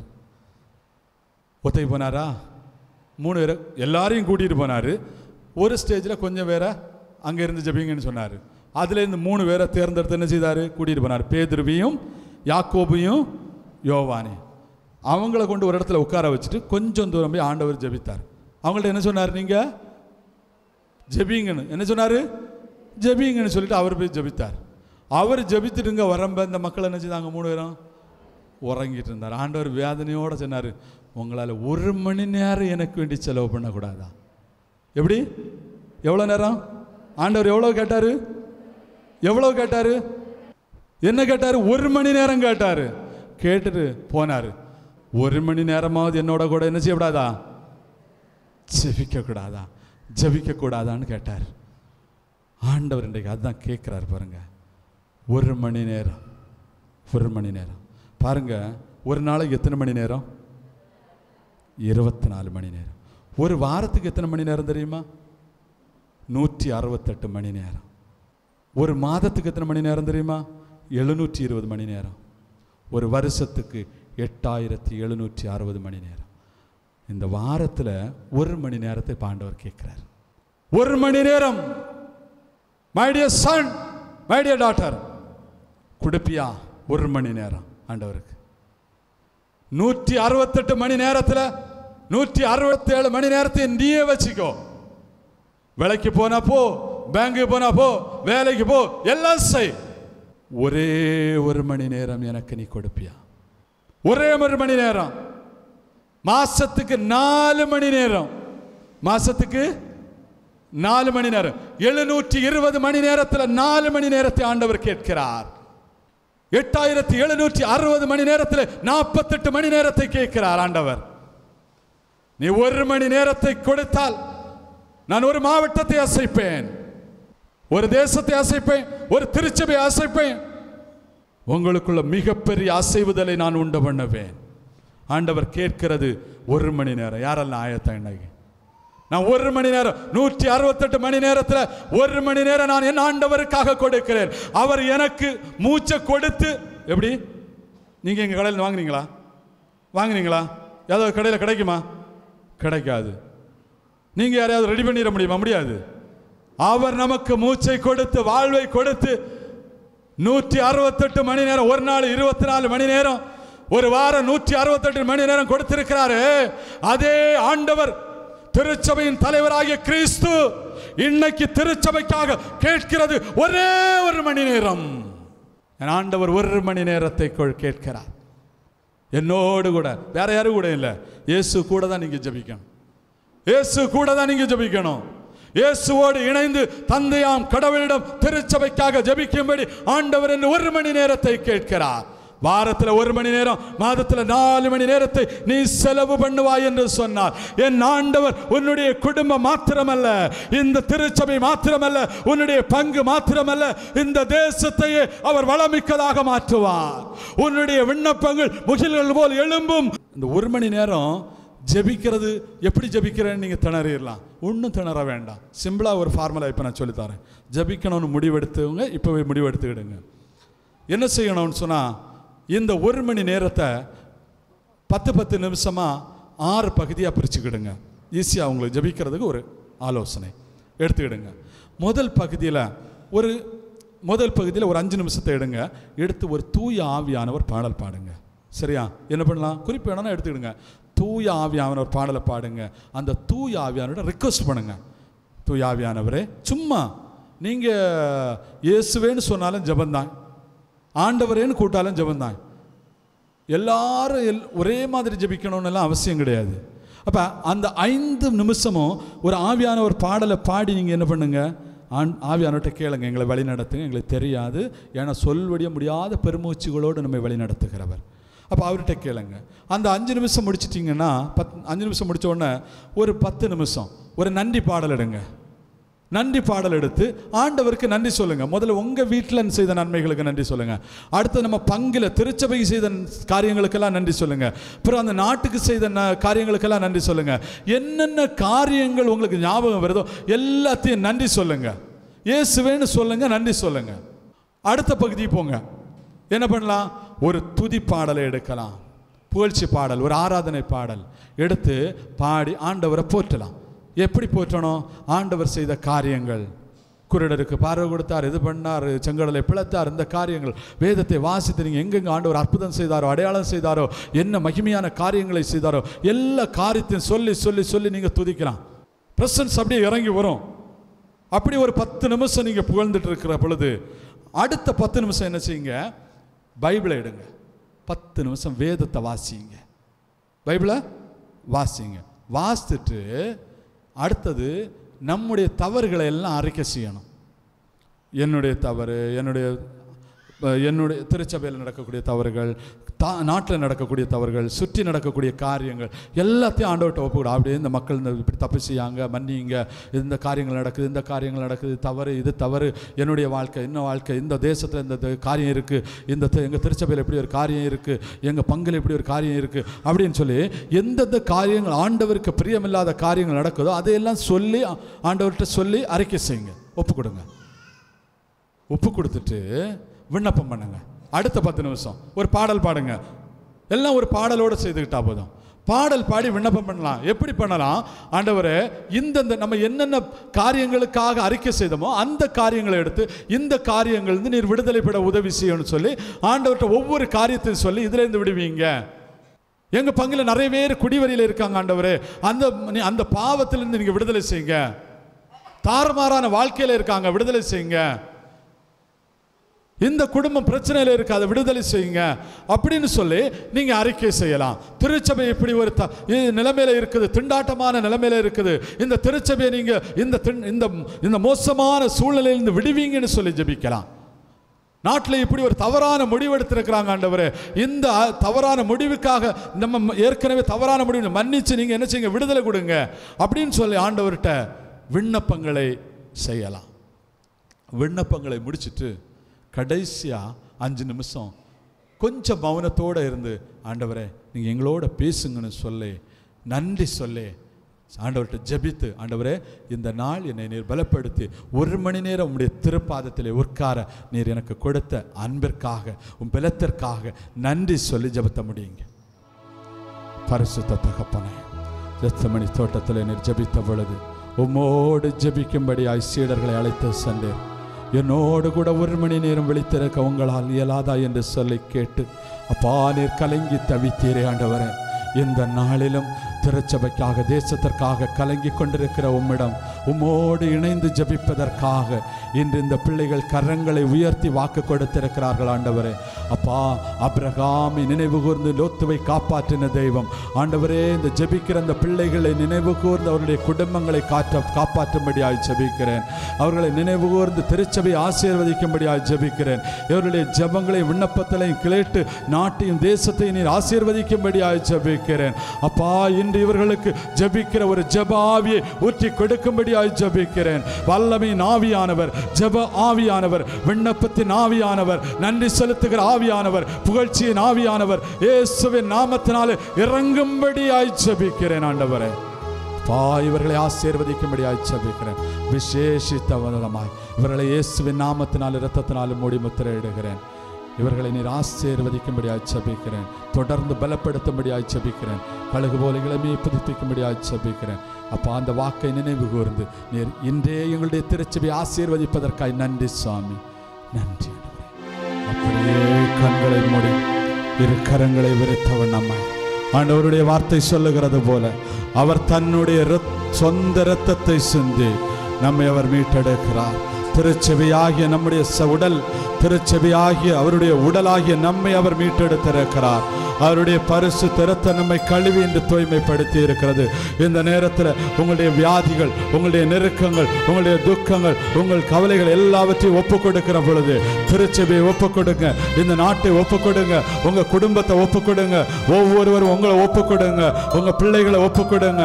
ஆண்டவர் என்று அவருடைய உறுப்புகளாயிருக்கிற உங்கள் ஒவ்வொருவரையும் ஆசீர்வதிக்கும்படியாய் ஆண்டவரே உம்முடைய இரத்தத்தினால் எங்களை கழுவி உம்முடைய சரீரத்தோடு நீர் இணைத்துக் கொண்டீரே, உமக்கு நன்றி செலுத்துகிறோம் ஆண்டவரே. உம்முடைய சரீரத்தோடு எங்களுடைய சரீரத்தை இணைத்தீரே, உமக்கு நன்றி அப்பா. நீர் எங்களுடைய தலையாயிருந்து, எங்களுடைய திருச்சபைக்கு தலையாயிருந்து நீர் எங்களை வழிநடத்தி கொண்டிருக்கிறீரே, உமக்கு நன்றி செலுத்துகிறோம். நன்றி சொல்லுங்க. அவர் நல்லவர், அவர் வல்லவர், அவர் போதுமானவர், அவர் எல்லாவற்றையும் கல்வாரியிலே செய்து முடித்திருக்கிறார் என்று ஆண்டவருடைய வார்த்தை சொல்லுகிறது. உன்னுடைய துக்கங்களுக்காக, உன்னுடைய பாடுகளுக்காக, உன்னுடைய நெருக்கங்களுக்காக, உன்னுடைய கவலைகளுக்காக, உன்னுடைய கண்ணீருக்காக, உன்னுடைய பிரச்சனைகளுக்காக, உன்னுடைய நோய்களுக்காக, உன்னுடைய மீறுதல்களுக்காக அவர் தன்னை கல்வாரியிலே முழுவதுமாய் விட்டு கொடுத்து தன்னுடைய உயிரை கொடுத்து பாதாளத்தை ஜெயித்து அவர் உயிர் தெழுந்திருக்கிறார். அவரிடம் ஒப்பு கொடுத்து இயேசுவே எனக்கு இறங்கும் என்று சொல்லுங்க. இயேசுவே எனக்கு இறங்கும் என்று சொல்லுங்க. இயேசுவே எனக்கு இறங்கும் என்று சொல்லுகிற பொழுது என் ஆண்டவருடைய வல்லமை, அந்த நீதியினுடைய கதிரவனுடைய வல்லமை, இறக்கைகளின் அடியில் இருக்கிற அந்த நலந்தரு மருந்து இப்பொழுது இறங்குகிறது. கொழுத்த கன்றுகளை போல் இந்த துக்க நாட்களிலும், இந்த கவலையின் நாட்களிலும், இந்த கண்ணீரின் நாட்களிலும், இந்த பிரச்சனையின் நாட்களிலும் நீங்கள் வெளியே வருவீர்கள் என்று ஆண்டவர் சொல்லுகிறார். உன்னுடைய துக்கம் எல்லாம் சந்தோஷமாய் மாறிப்போகும். உன்னுடைய கவலைகள், கண்ணீர்கள் எல்லாம் மாறி போகும். நான் உன்னை ஒருபோதும் கைவிடேன் என்று சொன்னவர் உண்மையுள்ளவர். வாதை உன் கூடாரத்தை அணுகாது, தீங்கு உன் ஒரு இடத்தை நெருங்காது என்று சொன்னவர் உண்மையுள்ளவர். அவருடைய காயங்களால் நாங்கள் குணமடைகிறோம் என்று சொன்ன வார்த்தை உண்மையுள்ளது. இப்பொழுது அந்த வார்த்தையினுடைய வல்லமை இறங்கும்படியாய் ஜெபிக்கிறேன். அப்பா, நல்ல பிதாவே, உம்முடைய சரீரமாகிய இந்த பிள்ளைகளை உம்முடைய கரத்திலே ஒப்புக் கொடுக்கிறார் சுவாமி. அப்பா, உம்முடைய சரீரமாகிய இந்த சரீரம், அப்பா, சரீரத்தில் இருக்கிற எல்லா வியாதிகளையும் உம்முடைய கரத்திலே நாங்கள் ஒப்புக் கொடுக்கிறோம் சுவாமி. தலை வியாதிகள், கண் வியாதிகள், செவிட்டு வியாதிகள், குருட்டு வியாதிகள், இதய வியாதிகள் எல்லாவற்றையும் உம்முடைய கரத்திலே ஒப்புக் கொடுக்கிறோம். சிறுநீரக கோளாறுகள், பிரச்சனைகள், கடன் தொல்லைகள், உடல் வலிகள் எல்லாவற்றையும் உம்முடைய கரத்திலே ஒப்புக் கொடுக்கிறோம். கேன்சர் வியாதிகளை ஒப்புக் கொடுக்கிறோம். அடைக்கப்பட்ட கற்பங்களை இப்பொழுது நம்முடைய கரத்திலே ஒப்புக் கொடுக்கிறோம். இயேசுவின் நாமத்தினாலே அடைக்கப்பட்ட கற்பங்கள் இப்பொழுது திறக்கப்படுவதாக. இயேசுவின் நாமத்தினாலே வியாதிகள் வெளியேறி செல்லும்படியாய் ஜெபிக்கிறோம் ஆண்டவரே. அன்பு தகப்பனே, இந்த சரீரத்தை எல்லாம் பரிசுத்தப்படுத்தி இனி நோய் இல்லாத ஒரு சுகல் வாழ்வை கொடுத்து பசும்புல் மேய்ச்சலிலே மேய்க்கும்படியாய் உம்முடைய கரத்திலே எங்களை ஒப்புக் கொடுத்து ஜெபிக்கிறோம் சுவாமி. கடந்தலையோடு, பாரத்தோடு, வேதனையோடு, நெருக்கத்தோடு, குடும்பங்கள் உடைக்கப்பட்ட நிலையோடு, பிரச்சனைகளோடு, கண்ணீரோடு, பின்மாற்றங்களோடு இருக்கிற ஒவ்வொரு குடும்பங்களையும் உம்முடைய கரத்திலே நாங்கள் ஒப்புக் கொடுக்கிறோம் சுவாமி. என் ஆண்டவர், ஒவ்வொரு பிரச்சனையும், இந்த இடத்துல வந்திருக்கிற ஒவ்வொரு பிள்ளைகளுடைய பிரச்சனைகளையும் பேர் பேராக தனித்தனியாக விசாரித்து நீர் நன்மையின் கருவூலமாகிய வானத்தை திறந்து இப்பொழுதே அவர்களுக்கு நன்மை செய்யும்படியா உம்முடைய வலது கரத்தை பரலோகத்திலிருந்து நீட்டுவதற்காக நன்றி செலுத்துகிறேன். வானக தந்தை நடாத எல்லா நாற்றுகளும் இப்பொழுது பிள்ளைகளுடைய சரீரங்களில் இயேசுவின் நாமத்தினாலே பிடுங்கி எறிகிறோம். ஆமாண்டவரே, வல்லமையுள்ள ரத்தம் மூடிக்கொள்ளும்படி ஜெபிக்கிறேன். இரத்த கோட்டைக்குள்ளே மறைத்துக் கொள்ளுங்களுடைய ஜெபிக்கிறேன். உம்மை நோக்கி என்ன ஏக்கத்தோடு நின்று கொண்டு விண்ணப்பித்துக் கொண்டிருக்கிறார்களோ அந்த விண்ணப்பத்திற்கு நீர் கனிவாய் பதில் கொடுத்து என் தேவன் என்ற தேவைகளை நிறைவேற்றும்படியாய் ஜெபிக்கிறேன். ஆண்டவரே, திருச்சபையாகிய இந்த சரீரங்கள் பரிசுத்தமாக உண்மையுள்ளவாக இருக்கும்படி என் தேவன் வழிநடத்தும்படியாய் ஜெபிக்கிறேன். ஆண்டவரே அப்பா, திருச்சபை ஆசீர்வதிக்கும்படியாய் ஜெபிக்கிறேன். திருச்சபையில் உள்ள பணியாளர்கள், திருச்சபையில் உள்ள ஒவ்வொரு நிலையிலும் உள்ள உயர் நிலையில் உள்ள ஒவ்வொருவரையும் கரத்திலே ஒப்புக் கொடுக்கிறோம் சுவாமி. ஒவ்வொருவரையும் நீர் காத்துக் கொள்ள வேண்டுமாய் ஜெபிக்கிறோம். உம்முடைய வார்த்தையில் இவர்களை நீர் நடத்த வேண்டுமாய் ஜெபிக்கிறோம். ஆண்டவரே, எங்களுடைய தேசத்தை உம்முடைய கரத்திலே ஒப்புக் கொடுக்கிறோம். தேசத்துடைய அதிகாரிகள் ஒவ்வொருவரையும் உம்முடைய கரத்திலே ஒப்புக் கொடுக்கிறோம் சுவாமி. நீர் இவர்களை ஆசீர்வதிக்கும்படியாய் ஜெபிக்கிறோம். எங்களுக்காக சாபமானீர், எங்களுக்காக கல்வாரியிலே மரித்தீர், எங்களுடைய பாவங்களை நீர் சுமந்தீர். ஆண்டவரே, இப்பொழுது இயேசுவின் நாமத்தினாலே ஒவ்வொரு பிள்ளைகள் மேலே இருக்கிற ஆத்தும பிணைப்புகளும் இப்பொழுது இயேசுவின் நாமத்தினாலே கட்டவிழ்க்கப்படுவதாக. ஆமென். பாவ பிணைப்புகள், பாவ கட்டுகள் இயேசுவின் நாமத்தினாலே உடைந்து போவதாக. ஆமென். சாப கட்டுகள் இயேசுவின் நாமத்தினாலே உடைந்து போவதாக. நீதியின் கதிரவனாகி உம்முடைய வல்லமை எழும்பி இந்த பிள்ளைகளை நீர் காத்துக் கொள்வதற்காய் நன்றி செலுத்துகிறோம். ஆண்டவரே, உம்மை நம்பி வந்த பிள்ளைகள் இன்று இந்த வார்த்தைகளை கேட்டு உம்மை ஏற்றுக்கொண்ட வார்த்தைகளை ஏற்றுக்கொண்ட ஒவ்வொரு பிள்ளைகளை நீர் ஆசீர்வதித்து அற்புதங்களையும் அதிசயங்களையும் அடையாளங்களையும் இவர்கள் மத்தியிலே நீர் செய்வீராக. அப்படி நீர் செய்வதற்காய் உமக்கு கோடி நன்றிகளை செலுத்துகிறோம். ஆண்டவரே, இவர்கள் உமக்கென எழுந்து நின்று தங்களுடைய 1 மணி நேரத்தை செலவு செய்ய என் ஆண்டவர் இவர்களுக்கு கிருபை செய்வீராக. தொடர்ந்து பிள்ளைகளை வழி நடத்துங்க. மகிழ்ச்சியோடு புறப்பட்டு செல்வீர்கள், சமாதானத்தில் வழி நடத்தப்படுவீர்கள் என்று சொன்ன வார்த்தையின்படி இவர்களை வழி நடத்தும்படியாய் ஜெபிக்கிறோம். அடிமைகளை தாழ்த்தி ஒப்புக் கொடுக்கிறோம். அப்பா, நாங்கள் கேட்டது, கேட்க மறந்தது, பிள்ளைகள் கேட்டது, கேட்க மறந்தது யாவற்றையும் கூட்டிக் கொடுக்கும்படியாய் ஜெபிக்கிறோம். நினைப்பதற்கு வேண்டுவதற்கு அதிகமாய் செய்கிறோம். உம்முடைய வார்த்தையின்படி அந்த பிள்ளைகளுக்கு செய்து இந்த பிள்ளைகளை நீர் நலன்களால் நிரப்பி கரங்களில் மகிழ்ச்சியை கொடுத்து நீர் ஆசீர்வதித்து அனுப்புவதற்காய் நன்றி. இயேசுவின் நாமத்தினாலே நாங்கள் இவர்களை ஆசீர்வதிக்கிறோம். ஆண்டவரே, அடிமைகளை தாழ்த்தி ஒப்புக் கொடுக்கிறோம். எங்கள் மீட்பரும் எங்கள் ஆண்டவருமாகிய இயேசுவின் நாமத்தில் ஜெபிக்கிறோம் நல்ல தந்தையே. ஆமென்.